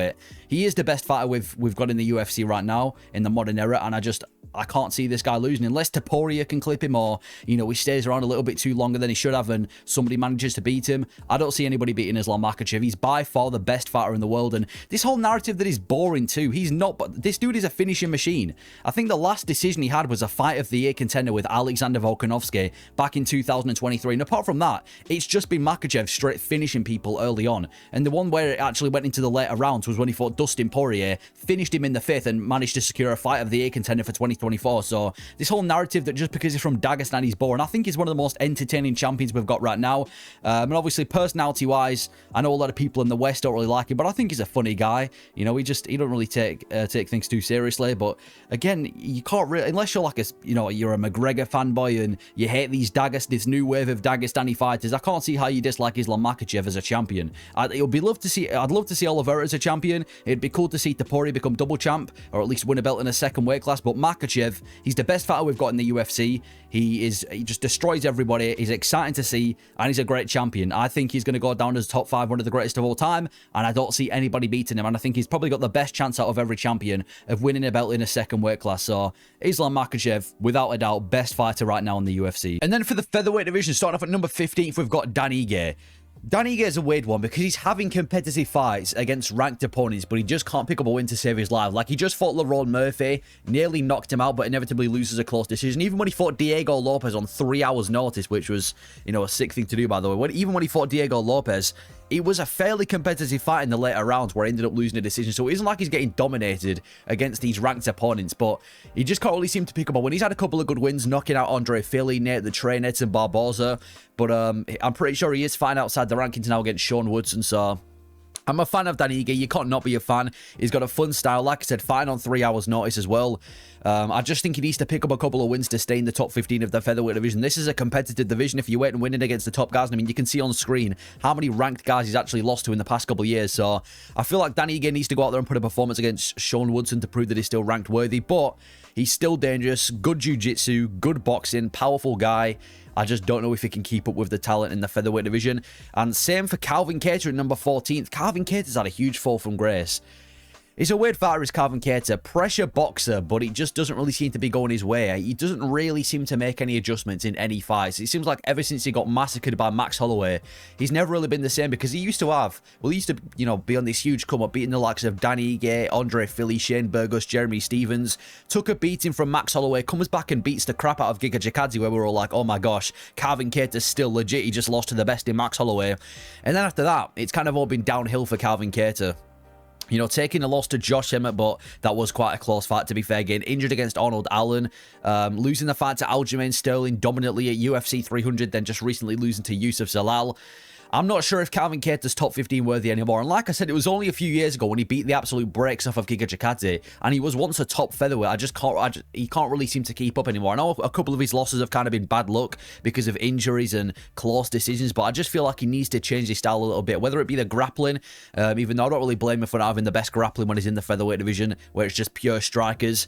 He is one of the crispest boxers in this division, but I just don't really think he can get going with it. I don't really understand his game plan going into some of these fights. I'm a fan of Calvin Kattar. I'm going to tune into his fights, but I think he needs to put the nail on the stamp a little bit more to get these wins. And I don't know who he's going to be taking on next. It's got to be somebody outside the rankings of the featherweight division. We can't keep giving him ranking opportunities despite losing on a consistent basis. So I'm not sure who he fights later next. In a similar position to Dan Ige, where he's probably going to lose, well, he's definitely going to lose a ranking spot if he loses his next fight, and I think he does need to put on a good performance against an up-and-coming featherweight to prove that he's still top 15 worthy, because his last win was Giga Chikadze. Anyway, 13th, Bryce Mitchell, one of the bigger personalities in the sport of MMA.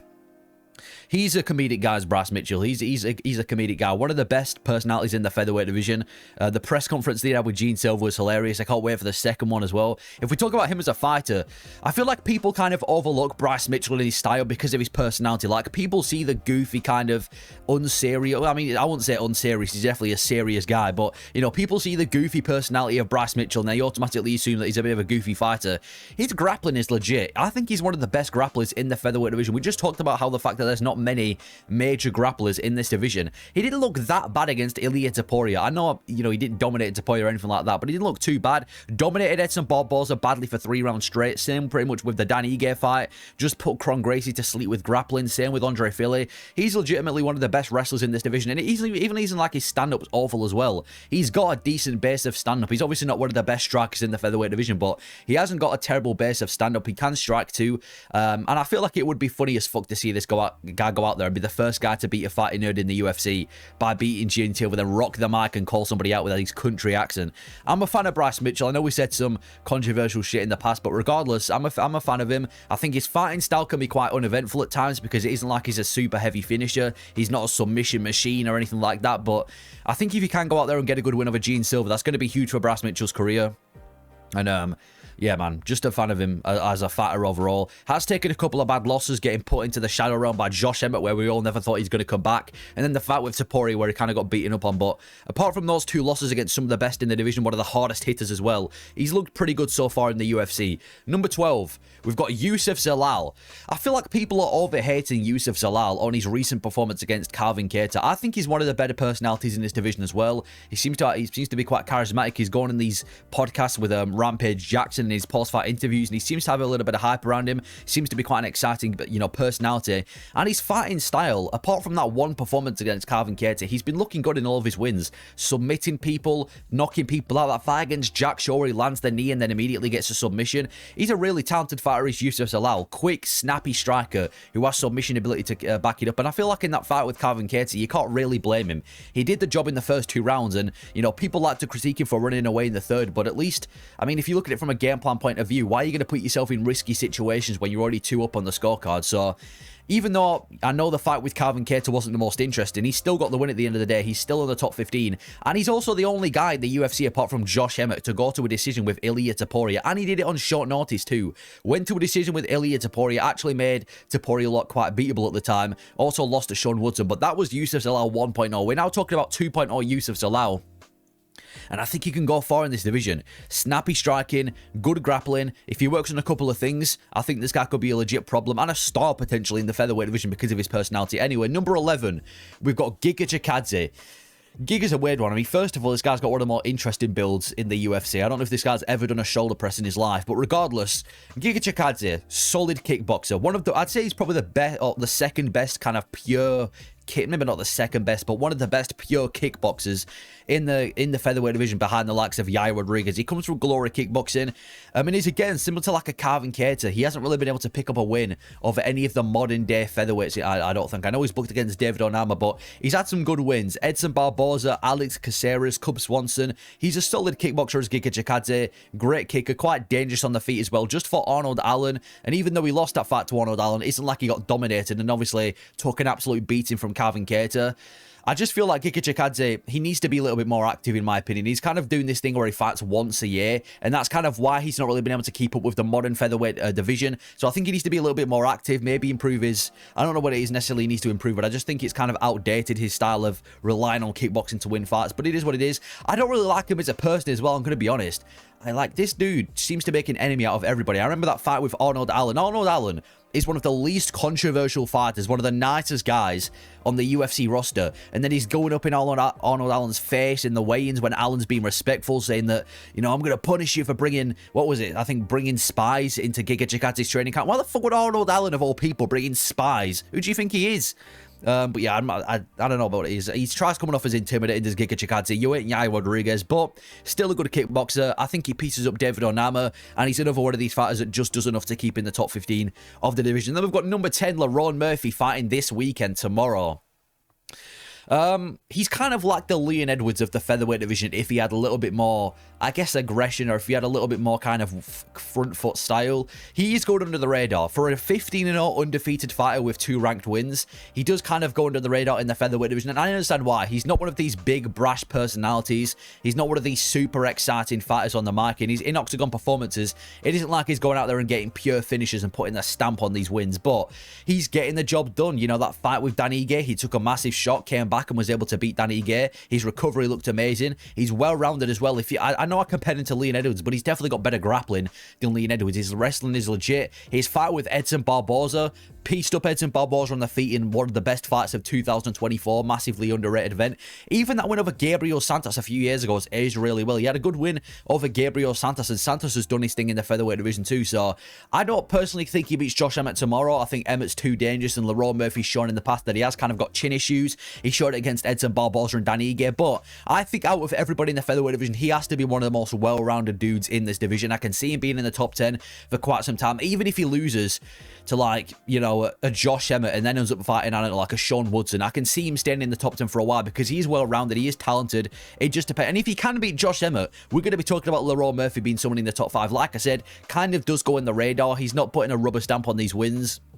He isn't this big, brash personality. He's not a finishing machine, but he's getting the job done. He's undefeated. He's definitely one of the best British fighters in the UFC right now. And with a win over Josh Emmett, we're going to be talking about Lerone Murphy is potentially getting a top 5 matchup. So I hope he can get it done against Josh Emmett. He is well-rounded. He is very skilled for the featherweight division as well, but we're just going to have to see how far this guy can go.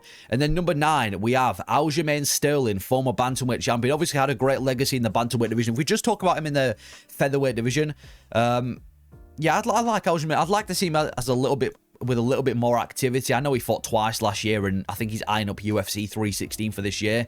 But he's one of the few grapplers in this division. I know I've said this a few times, but featherweight is a division that's kind of deprived of grapplers. You know, you take away Movsar Evloev, Bryce Mitchell, and Sterling, there isn't really any grapplers in this division, and he's one of the best. He had a very, very competitive fight with Movsar Evloev, where it's a very back-and-forth grappling match, which I thought could have gone either way. I was leaning towards Evloev, but it could have gone either way, and that's a good look for Aljamain Sterling. And obviously, Calvin Kattar, that was where we really saw how much featherweights are not used to grapplers, because Calvin Kattar had never really fought a heavy grappler, and then he gets put in there with Aljamain Sterling coming off a loss and gets absolutely dominated. Sterling powerbombed him or tombstone piledriven him at one point in the fight at UFC 300. Now, he isn't the most entertaining fighter in the UFC. You know, he's not a finishing machine. He hasn't got elite submissions. I know he likes to take people's back, and he's kind of known as a human backpack, but I would like to see him go for the finish rather than just gain points.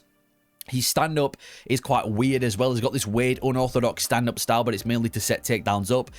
I think he can still go quite far in the featherweight division. Obviously, he's the former bantamweight champion, but taking that close loss to Evloev, in my opinion, doesn't prove that Sterling's not one of the best. I think he can definitely work his way back up.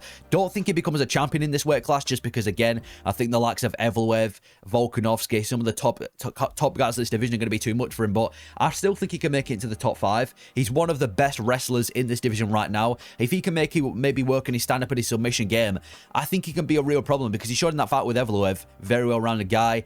I'm not a massive fan of his personality. At one point, I was one of these guys who were kind of advocating for Aljamain Sterling, and he was quite overhated. I think sometimes he can be kind of like this charismatic dude, but I think sometimes he can come across as quite kind of arrogant and stubborn sometimes. But Aljamain Sterling, good addition to the featherweight division. Glad he left bantamweight, and he's one of the best grapplers in this division. Number 8, Josh Emmett, going to be fighting this weekend. The hardest hitter in the featherweight division.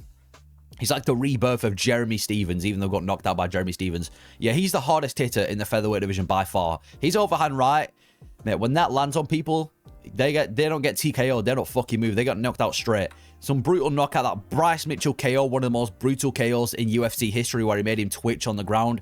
That's peak Josh Emmett. And that was his last fight as well. That fight of the year against Calvin Kattar, the win over Dan Ige, sleeping Michael Johnson as well out cold, and Shane Burgos. He's a very hard-hitting guy, and that's why I think he's going to beat Lerone Murphy this weekend, because Josh Emmett, he doesn't have to be perfect for 25 minutes. He just has to land that one shot.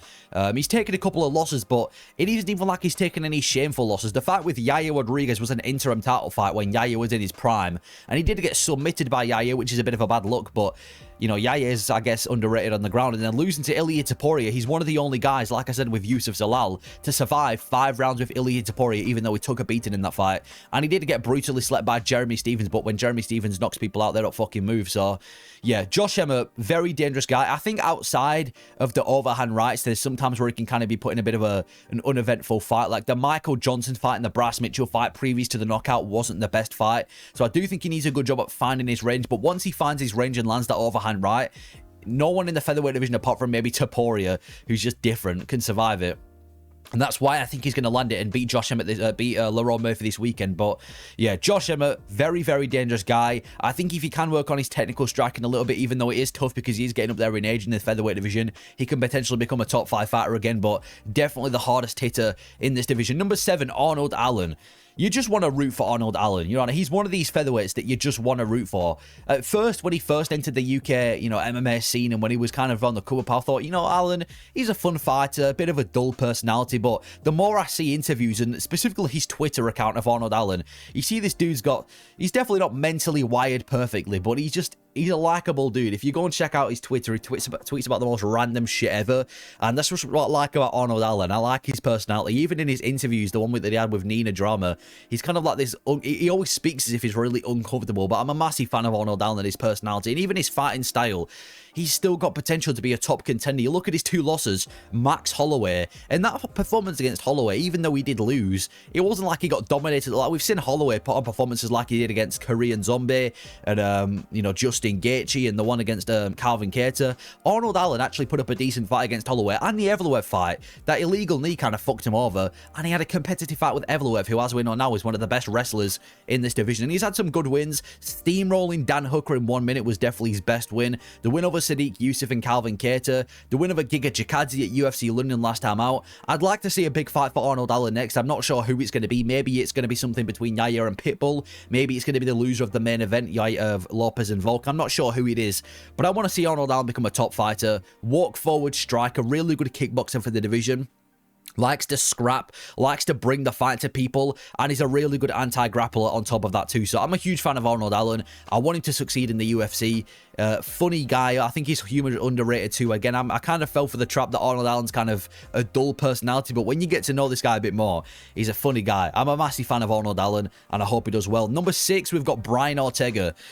Yeah, I don't really know what's going on with Brian Ortega's career. He was once, you know, one of my favorite, well, not one of my favorites, but one of the best featherweights on the roster. You know, that fight with Alexander Volkanovski at the end of The Ultimate Fighter was an amazing fight. Got him in a guillotine and was seconds away from submitting Volk, and obviously get beaten. Took a beating from Max Holloway. Recently took a beating from Diego Lopez, and he's had some good wins. Korean Zombie, Frankie Edgar, Cub Swanson. But you look at these wins, and you can kind of tell when Brian Ortega's prime was, because he hasn't really been able to get going for a couple of years now. He did pick up a win over Yair Rodriguez last year in Mexico after taking an injury to Yair Rodriguez, but since that, he's just not really been doing anything. He lost to Diego Lopez at UFC 306 pretty comfortably, nearly got finished in the first round. There's now rumors of him moving to 155. He's not really been active in the featherweight division.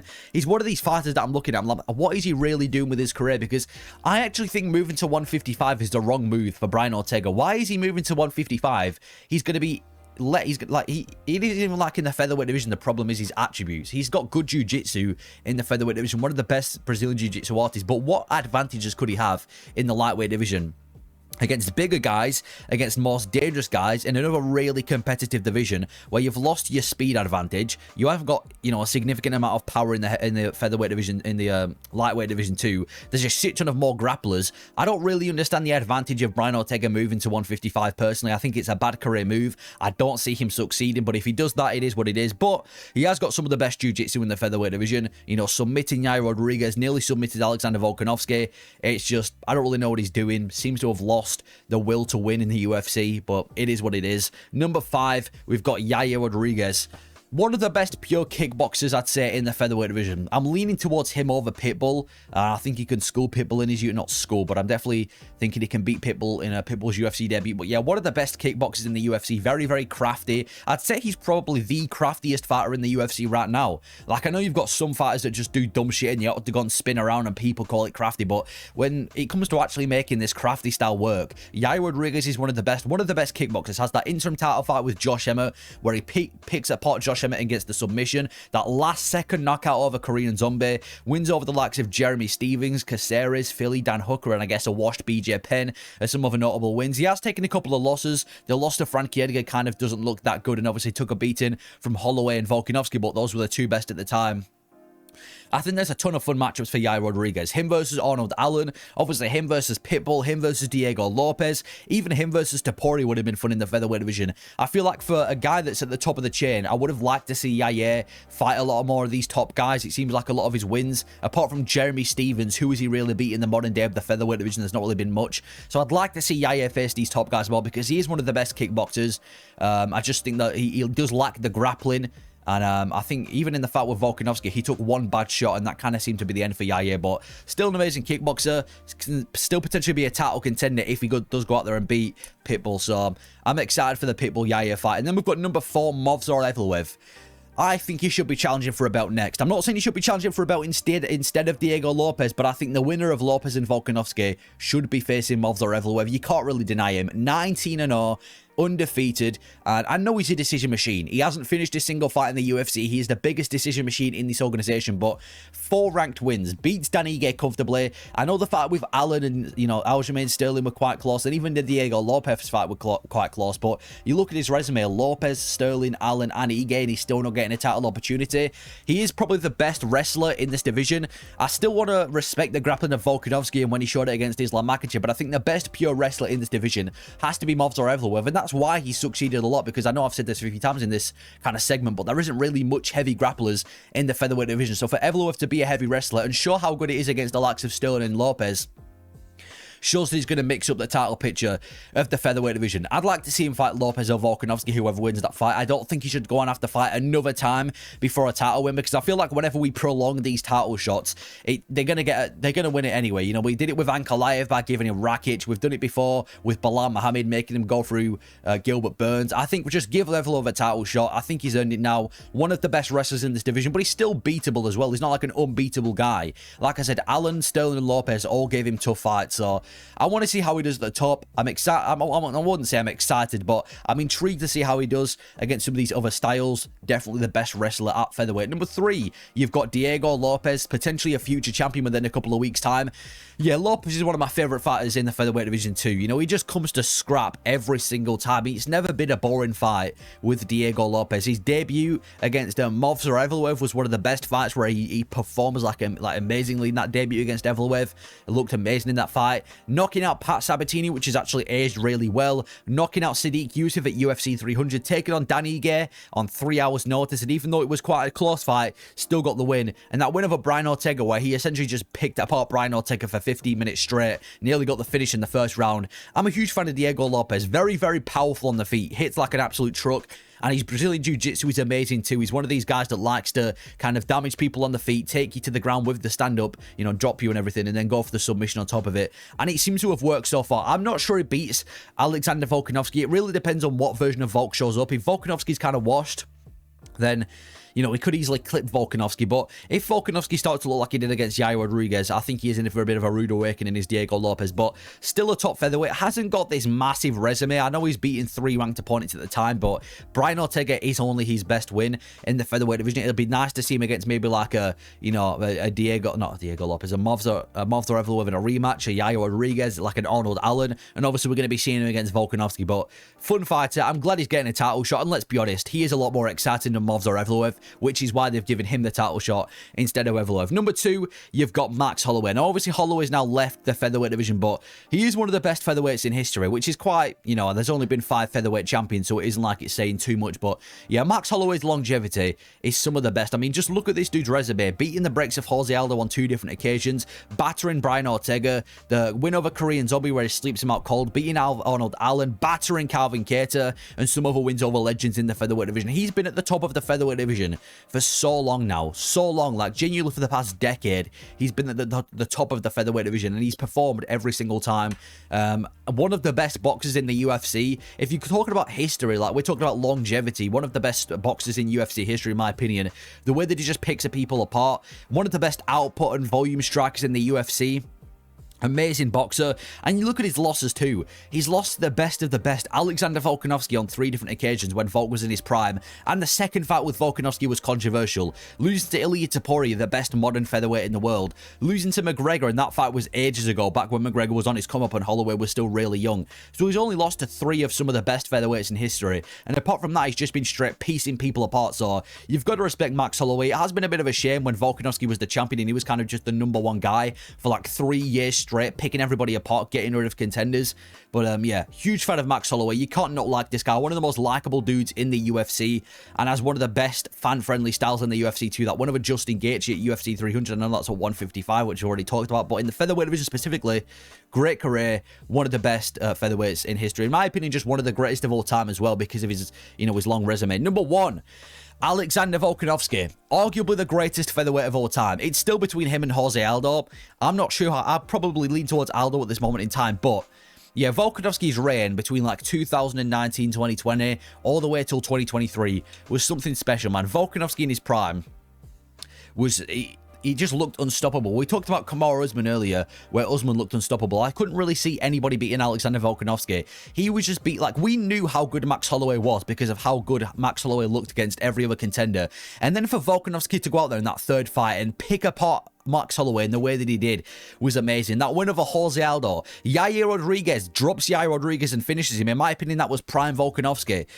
Korean Zombie, that was just a complete battering, and that was a bit sad to see. Beating up Brian Ortega, getting out of the guillotine. Volkanovski's prime, he was different, man. He was an active champion. He became one of the most likable fighters in the UFC, and you just couldn't dislike Alexander Volkanovski. I know this wasn't in the featherweight division, but even his fight against Islam Makhachev, I think 2023, early 2023 Volkanovski was prime Volkan, I guess, coming off after his win over Max Holloway. Obviously, nowadays, people like to call him washed. You know, we got knocked out by Islam Makhachev. He lost a very close decision when he nearly became double champ against Makhachev, and obviously got knocked out by Ilia Topuria, and he's been out for over a year. So I'm interested to see how he does look against Diego Lopes, but I am favouring him to beat Lopes and become a champion, which is going to be just great to see for the featherweight division, even though I've kind of got a bitter taste in my mouth because the only reason he's becoming a champion is because Topuria is left. But huge fan of Volkanovski. You don't want this guy, you just want this guy to succeed in the UFC, and without a doubt, one of the greatest featherweights of all time. And then we've got Ilia Topuria, technically no longer the featherweight champion because he's moving up to lightweight, but he's still, on paper, the featherweight champion. Topuria, this guy... What he's achieved is nothing short of... I mean, just look at his resume already, right? The guy's come into the UFC and he's had some amazing wins. Beating the brakes off Ryan Hall when Ryan Hall was a prospect. Beating Yusuf Zalal. Bryce Mitchell was undefeated and he goes out there and dominates Bryce Mitchell. Goes out there against Josh Emmett and picks him apart, avoids danger for 5 rounds straight. First guy to knock out Alexander Volkanovski in the featherweight division, and then becomes the first guy to crack the chin of Max Holloway. Beating Volkanovski and Holloway back to back and finishing them both by knockout is nothing short of amazing. And this is why I don't don't mind him getting a title fight against Islam Makhachev, because who else has done that? This isn't like some sort of champion that's managed to become a champion and maybe defended once, like Sean O'Malley did against Chito Vera. This dude has beaten the two best featherweights of the modern generation, two unstoppable featherweights, and he's knocked them out back to back. He's one of the best fighters in the UFC, underrated high-level grappling, one of the best pure boxers in the UFC too, and he's a genuine superstar. He's one of the biggest stars in the sport, and I think if he did keep onto that featherweight belt, I don't see anybody beating him. Evloev's too one-dimensional. I see him clipping Diego Lopez. I think anyone like Yair Rodriguez and Pitbull, again, probably too one-dimensional for Topuria. I see Topuria reigning the featherweight division for a long time had he not given up the belt, and that's why I think he's moved to 155, because that's where the bigger competition is, because he's cleared out featherweight. He hasn't necessarily cleared it out, but let's be honest, nobody's beating this guy. Looks completely unstoppable, one of the best fighters in the UFC. And one of the most entertaining fighters in the UFC as well. It's either him sleeping people, or he's still going out there and having fight of the year contenders when it's not really fight of the year. It's just him battering people for 3 rounds straight. Huge fan of Topuria, one of my favorite fighters in the UFC, and what he's achieved, you just can't dislike him for that. I know people kind of dislike his personality, but I just think you can't really just dislike him because he's confident. Like, he has got confidence, but it's managed to make him to a star, and he backs up what he says. You can't just simply start shitting on him for having confidence, because if he didn't have confidence, people would be calling him boring. So I'm a huge fan of Topuria. I like him as a person. I love him as a fighter, and he's definitely one of the most exciting fighters in the UFC right now. And then in the bantamweight division, starting off at number 15th, we've got Montel Jackson. I think Montel Jackson is probably the most unknown ranked fighter right now in the UFC. I think if you did a questionnaire, like 2,000, 3,000 random MMA fans, and tried to make them list every single ranked fighter in the UFC, Montel Jackson would probably be the guy who appears the least on that list. I know more unranked bantamweights get talked about a lot more than Montel Jackson, but he's a dangerous guy, and he's made it into the top 15. He's got knockout power in his hands. He's been in the UFC for quite some time as well. He's been in the UFC, I'm pretty sure, for a good like 5 years. His main notable loss is to Ricky Simon, and he knocked out Damon Blackshear. I think it was in like 8 or 18 seconds. It was in a really quick amount of time when he knocked out Damon Blackshear, but he has kind of just scooped himself into the top 15. Gonna be honest, I don't think he should be ranked. I think maybe like a Vinicius Oliveira should be ranked, or, you know, some of the other unranked bantamweights in the world, but I'll take Montel Jackson. It is what it is. He's a powerful guy on the feet. And I think if he can beat, what's his name? Who's he fighting next? Daniel Marcos, I think. If he can beat Daniel Marcos, give him somebody higher ranked than him. But broken into the rankings. Personally, don't think he should be ranked. Kind of goes under the radar, but he has got knockout ability and is quite a dangerous bantamweight that not really much people talk about. Number 14, we've got Ayman Zahabi. Another one of these bantamweights that have somehow scooped themselves into the rankings. He beat Pedro Munoz. I think beating Pedro Munoz is probably more warranted than beating like a Damon Blackshear, because at least Pedro Munoz was ranked at one point. You know, it was only like 2 years ago when he was facing the likes of Sean O'Malley. So I think getting a win over Cejudo, Munoz, and he looked good in that fight with Munoz too. Also beat Javid Bashrat when Javid Bashrat was a massive prospect. I know now he's been knocked out by Ricky Simon, not so much, but at the time, Javid Bashrat was a really big prospect in the bantamweight division. But yeah, probably Canada's best chance at another highly ranked opponent. He's going to be taking on Jose Aldo. I'm sick of the UFC feeding ranked opponents, not ranked opponents, but prospects to Jose Aldo when the guy's in his last couple of years of his career, which I'll get onto in a second. But Ayman Zahabi, good rangy striker, decent personality as well, seems like a nice guy. He has a podcast with Arnold Allen and a couple of other guys on YouTube. But yeah, he's a decent striker. Again, one of these guys that I'm not sure should be in the top 15, but he's got a good stand-up base, had some good wins in his UFC career, and I think he will be in the bantamweight rankings for quite some time. But I just think he needs to get that big rubber stamp win. And if he does beat Jose Aldo, even though there's going to be outrage, that is, the biggest win of his career by far, and then he's going to be fighting somebody in the top 10 of the bantamweight division. So we'll see how he does against Aldo. I'm hoping that Aldo wins that fight, but it is what it is. And then we've got number 13, Marcus McGee.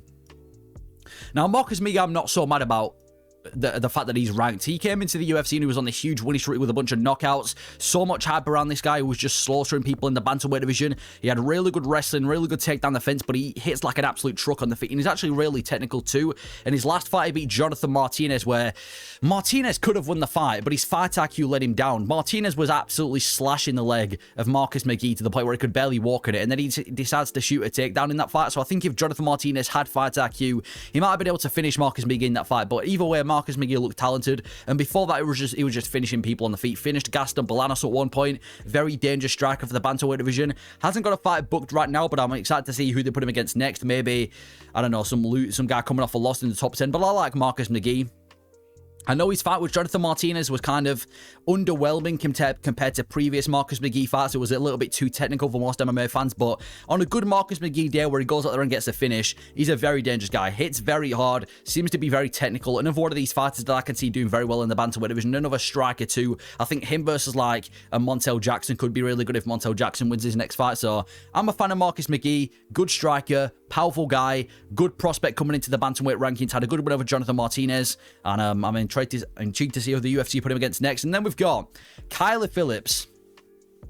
Another one of these kind of, I feel like every bantamweight fighter from top 15 to top 12 is kind of like a carbon copy of each other. Montel Jackson, Eamon Zahabi, you know, Marcus McGee, Kyler Phillips. I know they've got different styles, but they all fit into the category of these bantamweights that probably aren't going to go too far in the division, but are decent stand-up fighters. I'm going to say the exact same thing about Kyler Phillips as I said about the previous guys. He's a very busy striker, quite a fun guy to watch on the feet. I remember his fight with Pedro Munoz about a year ago from now was quite a fun fight, very high-paced fight. Had a good win over Song Yadong way back. I think it was on The Ultimate Fighter or the Contender Series years ago, but he had a really good win over Song Yadong, which is aged quite well. Beat Howney Barcelos too. He has lost to Rob Font in his most recent fight, where Rob Font essentially just outboxed him for 3 rounds straight, and that tells me that Kyler Phillips probably isn't going to go too far in this division. He's a little bit one-dimensional too.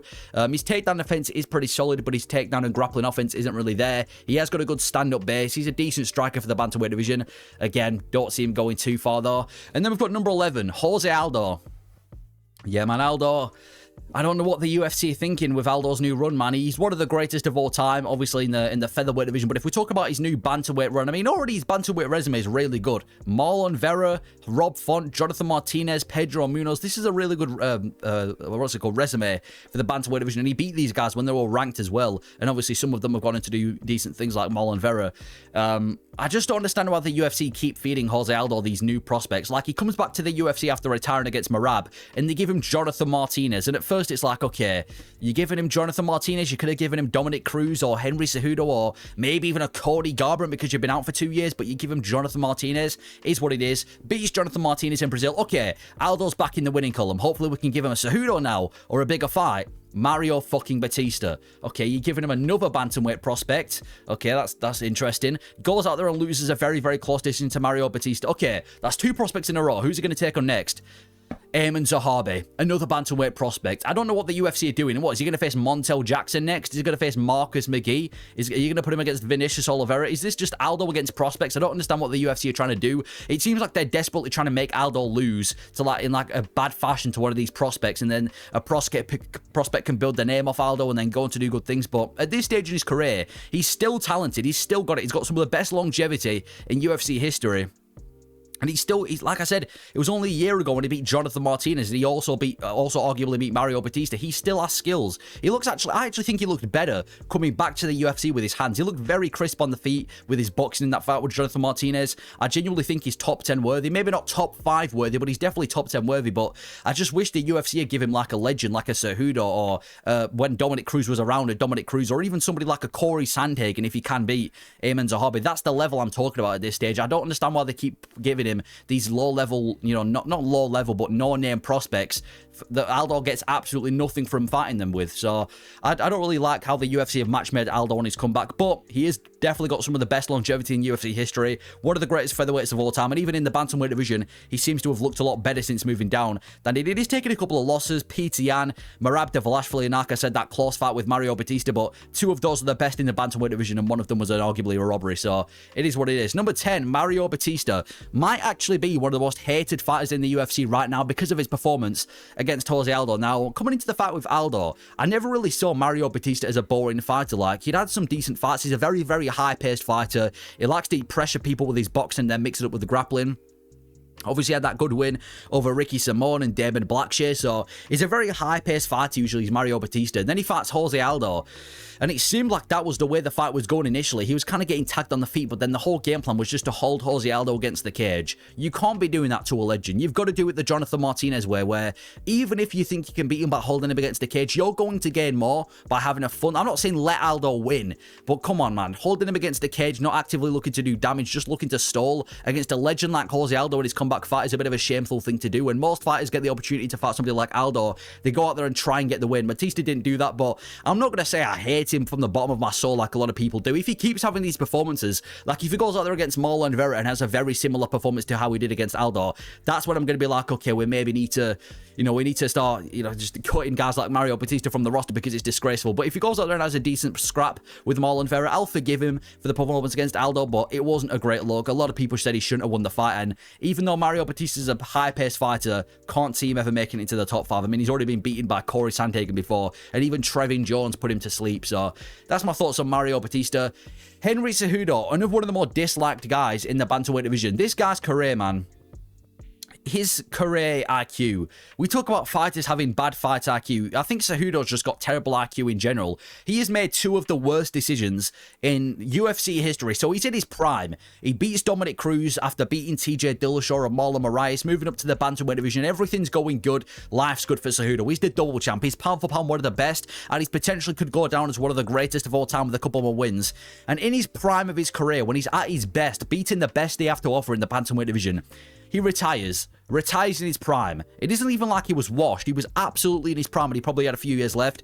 And he decides to hang the gloves up there and then. One of the dumbest decisions a UFC fighter has made, just robbing yourself of a good legacy. And then after that, he retires for 2 years and then comes back to the UFC. If you're going to retire, at least properly retire. Don't come back after 2 years. Faces Aljamain Sterling, loses comfortably. Faces Merab Dvalishvili, gets dunked on his head, loses comfortably. And then faces Song Yadong, where it did end in an eye poke. But again, he was getting pieced up by Song Yadong. The past couple of years for Cejudo, since he beat Dominic Cruz, has been a disaster. He should have continued fighting after he beat Dominic Cruz.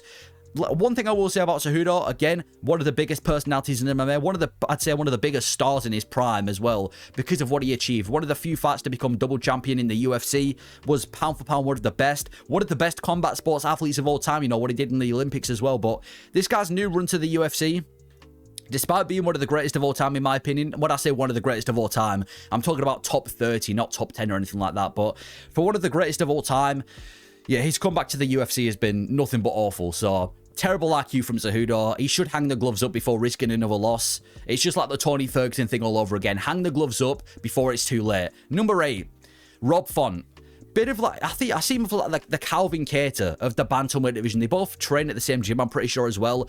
Rob Font and Calvin Kattar kind of remind me a lot of each other, where they're both heavy boxers. They've got really crisp boxing. They're kind of win-loss fighters who struggle to make it to the top.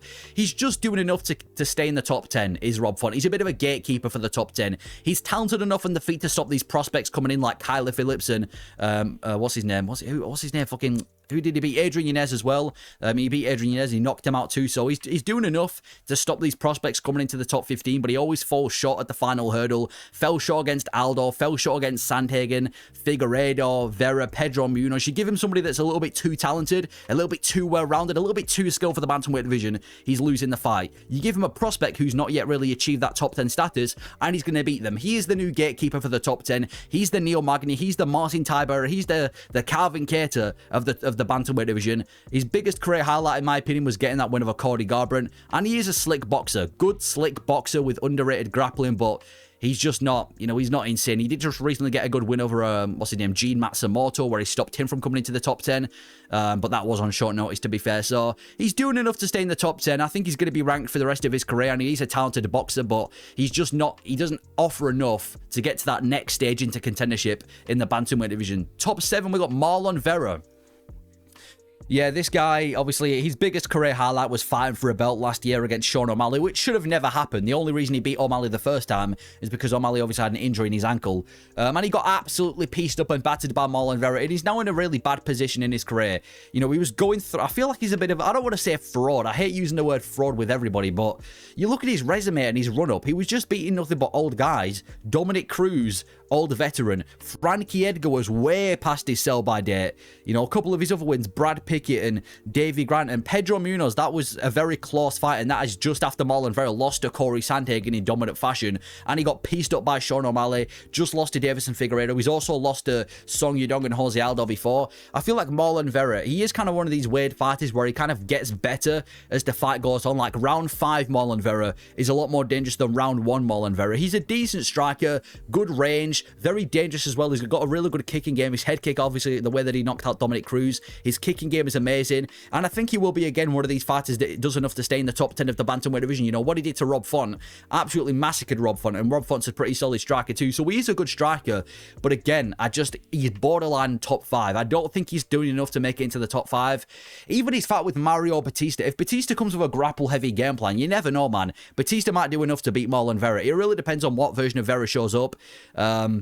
I think he's borderline ranked. He'll stay in the top 10 for the rest of his career, in my opinion, but he won't do enough to make it into contendership, as he's lost to nearly every single top contender in this division. The only guy he hasn't really fought is Umar and Petr Yan, and those guys would beat the brakes off Marlon Vera too. So, fun striker, dangerous guy on the feet, just never does enough to make it into the upper echelon of the bantamweight division, and his output is also very low. Anyway, number 6, Song Yudong. Yeah, Song Yudong he's in another weird career spot. One of the more dangerous guys on the bantamweight division. Hits like an absolute truck, and I think he's got top 5 potential. I know the top 5 of the bantamweight division is the most skilled fighters in the UFC because bantamweight is the most competitive, but he looked really good against Henry Cejudo, I thought. I know it ended in an eye poke, but I thought he looked really good. His takedown defense was on point. Every single time Cejudo shot a takedown, he was there to defend it way earlier. And then even just how sharp he was on the feet, piecing apart Henry Cejudo on the feet. He's beat Marlon Vera before, he beat Marlon Moraes, knocking out Ricky Simon. He's just a powerful technical striker, and he looked good so far. Even his fight with Corey Sandhagen ended in a cut. It isn't even like he was getting battered by Sandhagen. The fight with Petr Yan, he won the first round against Petr Yan, and obviously the loss to Kyler Phillips was years ago. So I still think he's top 5 potential in the bantamweight division. I wouldn't mind seeing him against like an Umar Nurmagomedov next. I'd obviously pick Umar to beat him, but I think he's definitely got top 5 potential. If he can maybe just increase his stamina a little bit so we can keep that same pace over 3 to 5 rounds, and maybe become a little bit more well-rounded, I think he's got real potential, because he's a technical, snappy striker with pop in his hands.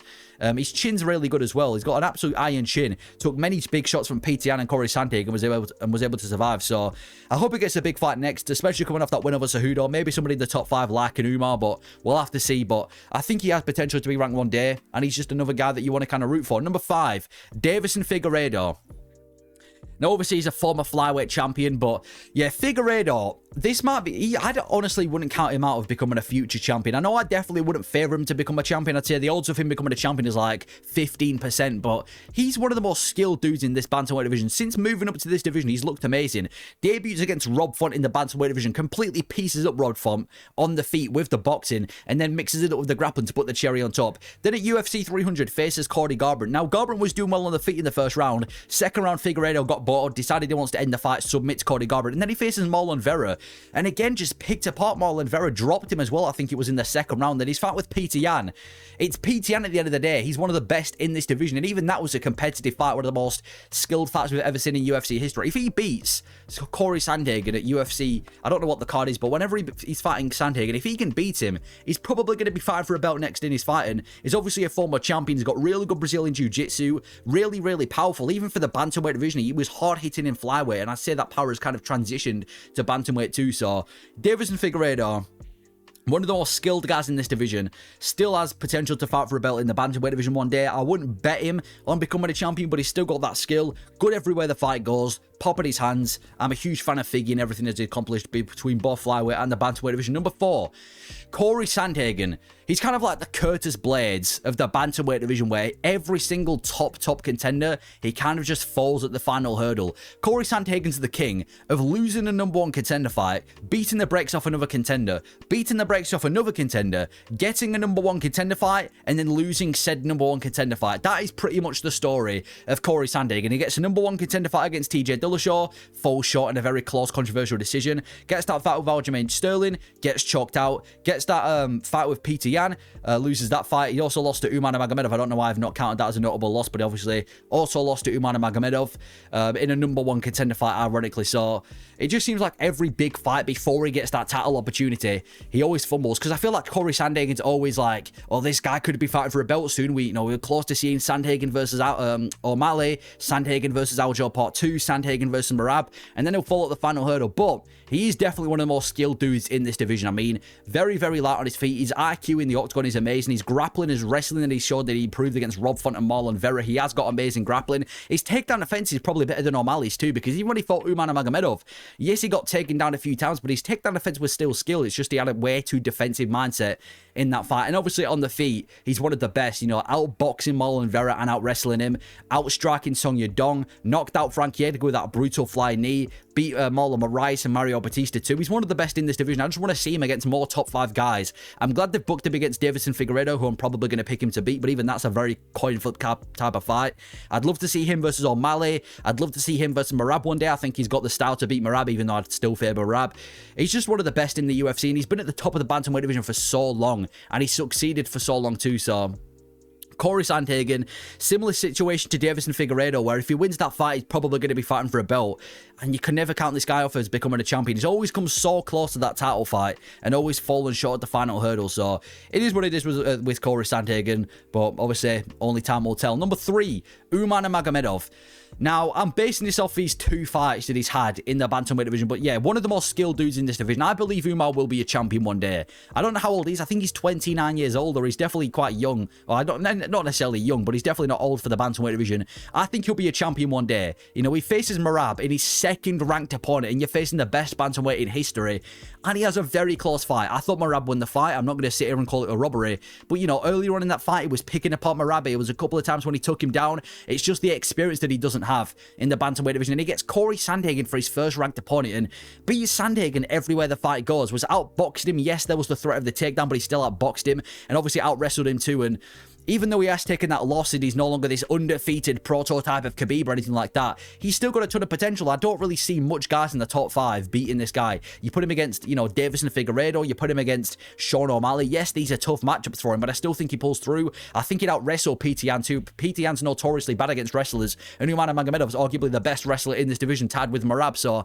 I do think in the future, if he can maybe sharpen up a few things here and there, improve his stamina a little bit across 5 rounds, and work on a game plan here and there, I think he's definitely got potential to be a future champion. One of the more skilled dudes in this bantamweight division. He just needs to get more experience before he stops facing the sharks of the division like Merab. Number 2, Petr Yan. Petr Yan's one of the highest level, just entertaining dudes in the UFC. Not even just the bantamweight division, but in the UFC. This guy... he's kind of like the Corey Sandhagen, but rather than falling at the final hurdle, he falls at the actual best in the division. He faced Aljamain Sterling on 2 different occasions, was beating him the first time, and then obviously the DQ knee, and gets out-wrestled in the second in a very close fight. Arguably beat Sean O'Malley, and obviously got dominated by Merab, but just look at this dude's resume in the bantamweight division. Corey Sandhagen outclasses Sandhagen, outclasses Davison Figueiredo, beat the brakes off Jose Aldo when Aldo was still a top contender in this division, and obviously had those wings over Song Yadong as well. Petr Yan's one of the highest level fighters in the UFC. I'd go and probably say he is the best boxer. It's tied between him and Topuria, but he's the best boxer in the UFC. His hands, his calculations on the feet are elite. His grappling is also elite too. I'd say he's more well-rounded than anything. I know he got dominated by Merab, but that's Merab at the end of the day. He still has elite wrestling as Petr Yan, which he showed in multiple fights. He's like one of the best fighters in the UFC right now to not be a champion. And I still think he's got potential to be a champion. If O'Malley can go out there and beat Merab, and then you do Petr Yan versus O'Malley too, I'm picking Petr Yan. Even if Petr Yan faces Merab again, I think it's going to be a lot closer than the first fight was. One of the most skilled dudes in the UFC. Bit of a killer, just breaks people down. So high class. Everything he throws is with perfect precision. And Petr Yan, definitely one of the highest level fighters we've ever seen in the UFC. Then number 1, Sean O'Malley. I don't think he deserved the title shot against Merab, and it's obvious to see he hasn't won a single fight since losing to Merab, and it isn't even like he earned an immediate rematch because he only had 1 defense over Marlon Vera. But the UFC need Sean O'Malley to beat Merab, and I'm not saying I need Sean O'Malley to beat Merab. I don't mind Merab as a champion, but the UFC as a company would benefit so much from Sean O'Malley becoming a champion. He's kind of like the face of the Western kind of casual audience because everybody knows Sean O'Malley. If he goes out there and flatlines Merab, the dude's a champion again, and the UFC have their new kind of star of the modern generation. And you know what?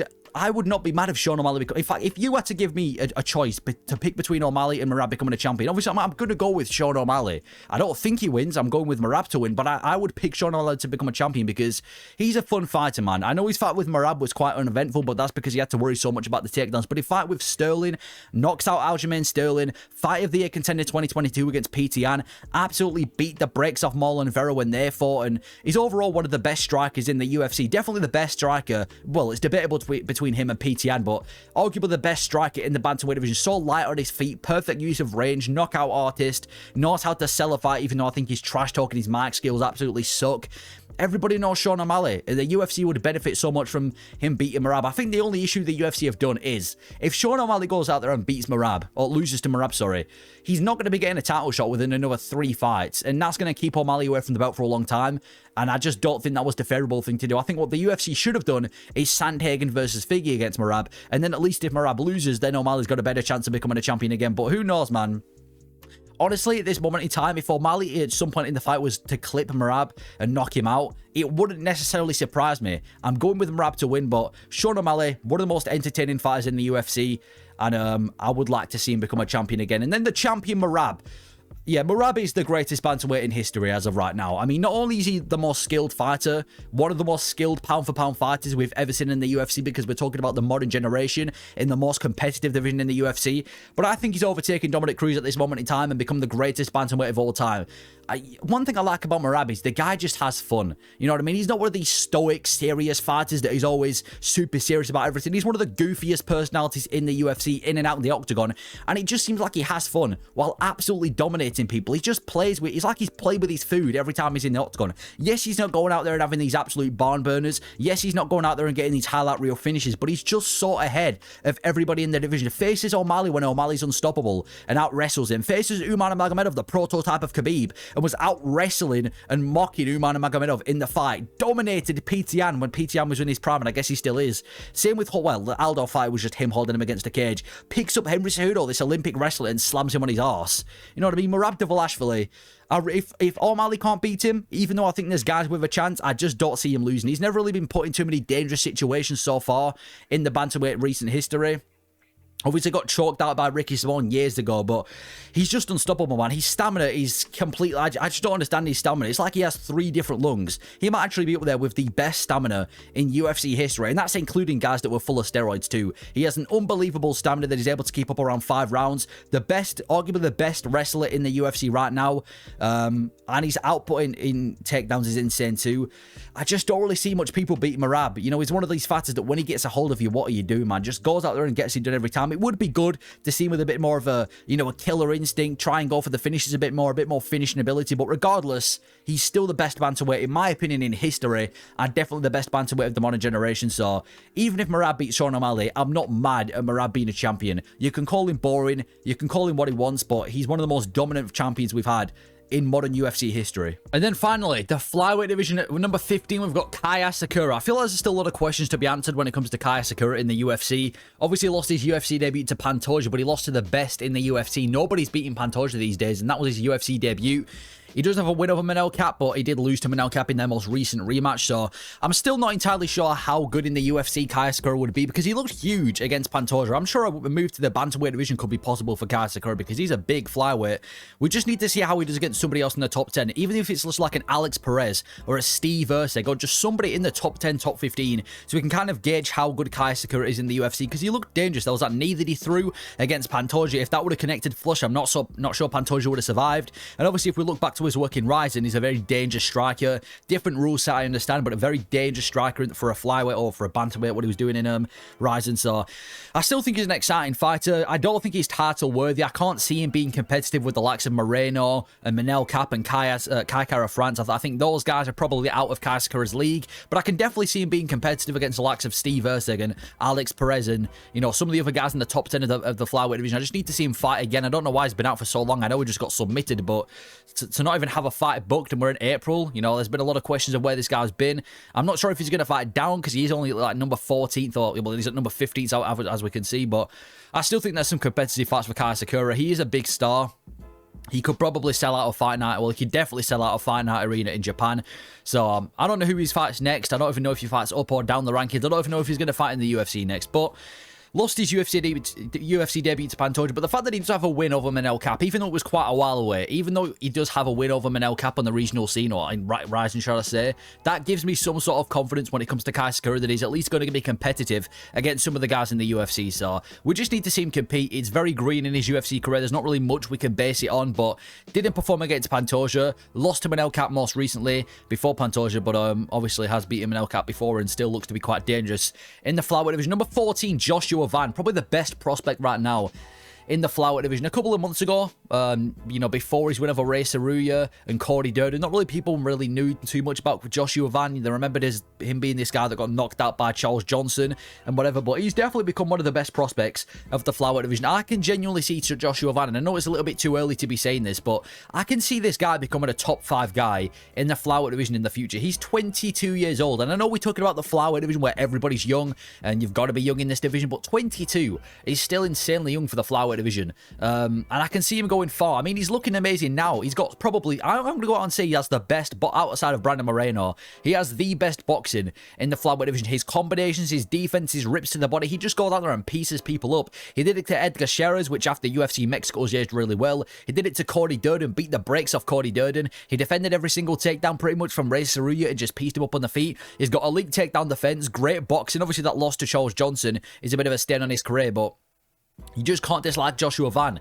He's this fun output striker who pieces and picks people apart, kind of like a Peter Yan in some sort of way. And he's very active too. He fights an average once every 3 months, once every 4 months. He just fought in December, and then he fights in, I think it was March, and now he's already got a fight booked for, I think, May. So he's a very, very active fighter. I can see him being in the top 5, and even if he does lose again, the guy's 22 years old. He's got a big future ahead of him. I can see him becoming a top contender at some point in the flyweight division, and he's definitely one of my favorite flyweight prospects in the UFC right now. Number 13, Ramazan Temirov. Now, he's this huge Kazakhstani prospect. I don't think he's as potential as a Joshua Van. He was a very close fight with Charles Johnson. It could have gone either way. I did think it went to Ramazan Temirov, though. He definitely hits hard for a flyweight. He definitely hits very hard. You know, when he lands on the feet, he's very tough, and he has got good accuracy as well, as he saw in that first round with Charles Johnson. His grappling's good as well. He's not like an elite grappler. He comes from more of a striking base, but he has got a double leg takedown in the back pocket if he needs to go there. I'd say the biggest flaw with Ramazan Temirov is the fact that, I mean, the first good fighter that we've seen him go against, it was very close, and his stamina is awful. We saw him in that second and third round against Charles Johnson. His stamina was awful, so I can definitely see somebody like Joshua Van being able to outlast him and pick him apart across 3 rounds, but definitely dangerous for the flyweight division, one of the hardest hitting guys, and I can see him becoming a top 10 fighter. It's too early in his career to say if he becomes a top contender because his only good win is Charles Johnson. I mean, he's only competed in the UFC twice. He's on this huge winning streak, though. Definitely hits like a truck. Stamina's a bit of a flaw, but either way, Ramazan Temirov, another one of these up-and-coming flyweights that we kind of need to be keeping an eye on in the next couple of years. Then we've got Bruno Silva. Not entirely sure if this guy should be number 12 in the flyweight division, if I'm being honest with you. I'm not sure if he's earned that number 12 spot. Just got absolutely outclassed by Manel Cap in like a Cody Garbrandt, Dominic Cruz type situation, and has lost to Tiger Olebekov before as well. Has got a good win over Cody Durden. I'm not sure a win over Cody Durden is enough to get you in the top 15, but he's definitely skilled on the feet. He is definitely a skilled striker with good submission ability, like a lot of these kind of Brazilian flyweights. They've all got a very similar style. Obviously, couldn't really perform against Manel Cap, but that's one of the best guys in the UFC right now, so there's still a lot of kind of, you know, not controversy, what's the word, like questions when it comes to Bruno Silva. I personally don't think he's top 10 worthy, even though he is super skilled. We're talking about the most skilled division in the UFC, 125, so it is very competitive to get in the top 10, but I think he will do enough to stay in the top 15. I can definitely see a lot of the guys unranked at flyweight losing to this guy, so I reckon he's just going to be a top 15 gatekeeper, top 10 gatekeeper for a while, is Bruno Silva. Can't really see him getting too far in this division. Kind of getting up there in age, but definitely still got the skills to pay the bills at flyweight. Then number 11, Tim Elliott. This guy is the veteran of the flyweight division. I'm not entirely sure how old he is. I think he's in his mid-30s, though, which is quite old as well for a flyweight. I mean, you look at Tom Aspinall, who's 32 for a heavyweight, and Tim Elliott's 30, well, in his mid-30s for a flyweight. That's definitely, you know, quite old for a flyweight. He's fought the legends of this division, though. He's fought the likes of Davison Figueiredo. He's fought the likes of Demetrius Johnson, some of the best flyweights of all time. He is very inactive, though. I think his last fight was like November or December of 2023, so he's definitely been out for absolutely ages. But he's got some some good wins. I'm pretty sure he was the first guy to beat Tagir Ulanbekov in the UFC, beat Machnell, beat Sumadaji. He's coming off a win over Sumadaji, actually. And he's just got that veteran grip, you know, kind of like a scrappy guy on the feet. Not the quickest, not the most technical because he is getting up there in age, but he's definitely got that scrappy style. And he has got really good jiu-jitsu ability. If he can take the fight to the mat, that's where he definitely has a big opportunity because his submission game is amazing. He is definitely on his way out, but he's, like I said, he's doing enough to keep it in that. He is a bit of a gatekeeper these days. Every now and then somebody will beat Tim Elliott and make it into the top 10. Every now and then Tim Elliott will get a fraud check and beat them too. So, and you look at his resume as well, the guys that he's lost to do tend to be some of the best in the flyweight division. Demetrius Johnson, Davison Figueiredo, Brandon Royval, Makayev, Askar Askarov, all of these guys were top 5 worthy or even like champion worthy in the flyweight division. So he's not losing to bums. So definitely a top 10 gatekeeper. I would like to see him be a bit more active considering he is getting up there in age, especially for the flyweight division, but it is what it is. Still a dangerous guy and a bit of a gatekeeper for the top 10. At number 10, we've got Tagir Ulanbekov. Definitely, well, one of these guys that is working with the likes of Khabib, had Khabib in his corner in his last fight. He is yet to get a really good win in the flyweight division. He has beat Bruno Silva and Cody Durden, which I guess are respectable wins, and he has been beaten by Tim Elliott. He's coming off a win over Clayton Carpenter, but Clayton Carpenter's, I think, 2-0 or 1-0 in the UFC coming into that fight. He's got a weird style as Tagir Ulanbekov. He's definitely one of the best wrestlers in this division. I know that flyweight doesn't have too many pure wrestlers, but he's definitely one of them. I'd say he's top 3 best in the division. His stand-up is quite good as well. He's got some good rangy kicks. He's quite a tall guy for the flyweight division. He's Tagir Ulanbekov, so he's definitely skilled. Again, it's a little bit too early to say if he becomes a top contender because he hasn't really beaten anyone good in the wins that he has got. It isn't like he put an absolute rubber stamp on them. You know, he did lose a round to Clayton Carpenter, so it didn't like he's gone out there and dominating people with his wrestling and submitting people left, right, and centre, but he's definitely got skill. He's definitely got talent. I think if he just continues to improve, he's got top, I'm not going to say top 5 ability yet, but definitely like top 7 ability for the flyweight division. We just need to see him compete more. He's not the most active fighter. I'd like to see Tagir Ulanbekov fight more, so skilled guy, one of the best wrestlers in the division. We just need to see more from him. Then we've got Steve Erceg. One of the most rushed prospects in the entirety of the UFC is Steve Erceg. Obviously, just had that fight with Brandon Moreno, and he's like trying to speedrun the flyweight division. He beats Alessandro Costa, knocks out Matt Schnell, and from there, he's number 10 in the division. He gets a title shot against Alejandro Pantoja, and actually performed really well against Pantoja in his first big fight, where a lot of people actually thought he won that fight. And bearing in mind, we just saw Kai Asakura get folded like a pretzel, and Steve Erceg arguably beats Pantoja. That's a massive performance from Steve Erceg. Then he goes and fights Kai Kara France. Unfortunately for him, gets put to sleep, and then he faces Brandon Moreno. Again, he still lost comfortably, but it was still a fairly competitive fight at times. There was definitely a couple of rounds where Steve Erceg won, so he's in this weird position where he's faced 3 top guys now in a row, and he's lost to all of them, and he's been knocked out in one of them, but he's looked like he's just a step behind them. You know what I mean? He looks like he's just top 5, borderline top 5 worthy, but at the same time, he's best when he's Matt Schnell. So I feel like he does need to fight somebody up and coming in the flyweight division. He needs to fight with one of these guys on the rise. I think a Joshua Van, from a striking perspective, would be amazing, but I think there's a risk that you lose Joshua Van as a prospect if you give him Steve Erceg, whereas maybe like a Ramazan Temirov, who isn't as hyped, doesn't have as much potential, could be a good matchup for Steve Erceg, but amazing boxer, amazing striker, really big for the flyweight division too, underrated grappler. He's a very well-rounded dude, but I just think he's one kind of step behind the title contenders. You've got the likes of Moreno and Kai Kara France and obviously Pantoja as the champions and the champion contenders, and just a step behind that, in my opinion, is Steve Erceg, but he just needs to prove it. He needs to beat somebody else in the division to prove that he is still a title contender. And then we've got number 8. Azu Almabayev, another one of these really good wrestlers for the division. I do think Azu Almabayev is beatable, though. He got destroyed by Manel Kape. I know there was a lot of eye pokes in that fight, and there was a couple of times where Manel Kape kind of scraped the eye. They weren't direct eye pokes. It was just like scraping the eye. But he did get outclassed by Manel Kape, which shows me that Azu Almabayev isn't ready for the top 5 of this division yet, and he has been beaten by Tagir Ulanbekov on the regional scene. He isn't the most dangerous guy as Almabayev. He hasn't really got much pop in his hands. His stand-up ability is very kind of basic, even though he is quite athletic. And when it comes to grappling, he's kind of like a heavy control time wrestler. Doesn't really have the best submission ability. He couldn't submit Mateus Nicolau. I'm pretty sure he did get a submission over Jose Johnson, but he's one of the worst flyweights on the roster. He needs to move to 135 now. So, Azu Almabayev, good wrestler. There's just not really much to say about him, to be fair. He's done enough to make it into the top 10 by beating Mateus Nicolau. He's a good wrestler. He's just not top contender worthy. I mean, we need to see a bit more from him. It's a bit too early. So, that's all I can really say about Azu Almabayev. Alex Perez, another one of these kind of veterans of the flyweight division. He kind of reminds me a bit of Paulo Costa, where he was meant to be, well, he's known for being one of these really inactive flyweights, where he's getting up there in age, he's super inactive, and then he kind of had a burst of activity at the beginning of 2024 when he faced, what's his name? He faced Mateusz Nicolau, and then faced Tatsuro Taira, got injured against Tatsuro Taira, and now he's been out again for coming up to a year. So he is very, very inactive. I think he's got some of the most fight cancellations in current UFC history. He's had so many fights cancelled as Alex Perez. But you know, in modern day history, his best win is Mateusz Nicolau. That is only his really his only win in the current stage of today's flyweight division. If it wasn't for that win over Mateusz Nicolau, he probably wouldn't even be ranked. And he has fought a lot of the top guys and fell short. Lost to Makayev, lost to Tatsuro Taira, lost to Benavidez. Makayev was another good win that he had early 2020, a fight that he had early 2024 as well to show his activity. But lost to Tatsuro Taira by injury, lost to Makayev, Benavidez, Figueiredo, Pantoja. Again, top 5 guys in the flyweight division that he's losing to. A bit of a veteran. I know he's coming off an injury, but it would be good to see him be a bit more active because he genuinely is talented for the division. He's just obviously not, you know, good enough to make it to the top of the division.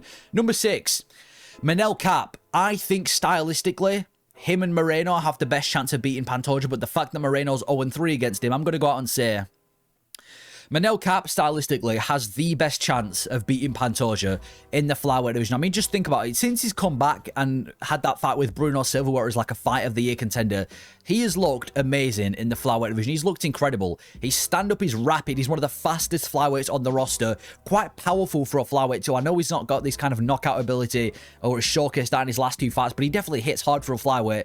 Takedown defense is on point. Was able to defend every takedown from Bruno Silva. Was able to defend pretty much every takedown from Azo Amabayev. And it isn't even like Pantoja's a heavy wrestler. If Pantoja comes sprinting in to try and fight Manel Kape, I'm telling you, man, Manel Kape's going to clip him and pick him apart. I really do think Manel Kape could be the guy to beat Pantoja, even though he's lost to him before. Also beat Kaya Sakura on the regional scene.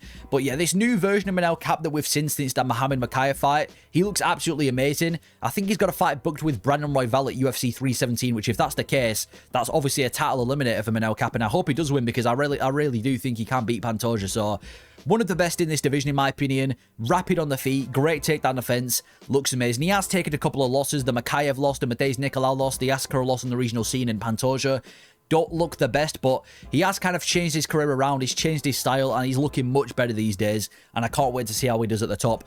Tatsuro Taira, one of the big flyweight prospects coming into that Royval fight, 16-0, was labelled as the next big flyweight champion after he beat Alex Perez, and then fought Brandon Royval, and he did lose that fight with Royval, but again, this guy's so young for the division. Similar to like a Joshua Van, he's very young. I don't know how old he is, but I know he's quite young for this division, and even in that Brandon Royval fight, even though Brandon Royval definitely won that fight without a doubt, it was still quite competitive at times. You know, he was able to take Royval down, put him in bad positions, but sometimes he just got simply outclassed on the feet, and he couldn't really keep up with the stamina of Brandon Royval, but he's very green in the UFC. This guy works in his stand-up ability a little bit more, and maybe works in his takedowns and his stamina. He's going to be there because his jiu-jitsu is some of the best in this division. He has probably better jiu-jitsu than anybody else in the flyweight division.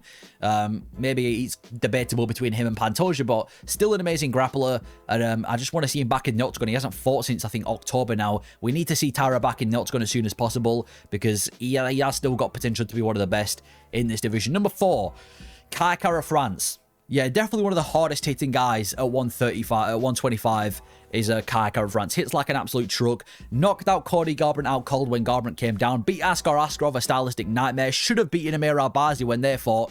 And just knocked out Steve Erceg when Steve Erceg had that potential title-winning performance against Alejandro Pantoja. That's a statement-making kind of run for Kai Kara France. Now, he has taken a couple of losses. You know, he has lost to Pantoja on the Ultimate Fighter. He got finished by Brandon Moreno. He's lost to Brandon Royval. And obviously that loss to Amir Albazi. So I do feel like he's one of these guys that is just falling short at the final hurdle. You know, we'll get a number 1 contender fight and he'll just fall short. But he could be fighting for a belt next. There's rumours that he is going to be taking on Pantoja next. And if that is the case, then, you know, you can't argue that he has a good chance of beating Pantoja because Pantoja is very wild and unorthodox and Kai Kara France hits very hard. He just needs to go out there and have these statement-making performances like the win over Steve Erceg. But he is very dangerous. He is quite inactive, though. He fights an average once a year, which I don't like about Kai Kara France. I'd like him to be a lot more active. He fought once in 2023, once in 2024, probably only going to fight once in 2025. So I'd like to see him be a bit more active, but definitely one of the best, most dangerous flyweights on the roster. And it would be cool to see him get a title shot. Number 3. Amir Albazi probably shouldn't be number 3. If it wasn't for that robbery win over Kai Kara-France, he wouldn't have a single notable win in the UFC, and he definitely wouldn't even be in the top 5. I feel like Amir Albazi's been pushed a little bit too quick. He had that big step up in competition against Kai Kara-France, ended up winning, but by the skin of his teeth, and then faces Brandon Moreno and gets picked apart by Brandon Moreno completely by 5 rounds. So I just think for Amir Albazi, he's not as good as people thought he would be. You know, he's on a very similar level to, in my opinion, like an Azual Mabayev, where he's good enough to make it into the top 10. He's just not good enough to make it to be a top contender. He's Amir Albazi. Just not skilled enough, in my opinion. He has got good wrestling, but it's nowhere near elite. His stand-up's quite basic, too. He does a good job at mixing the striking up with the grappling, but he kind of just looked like a deer in headlights when he fought Brandon Moreno. So I personally don't think he should be number 3. He shouldn't really be anywhere near the belt at this moment in time. He should be looking to fight the likes of Azual Mabayev and maybe even like a Steve Erceg or just somebody else in the lower end of the top 10. But who knows? Maybe he can pick himself back up. We'll have to see. Anyway, number 2.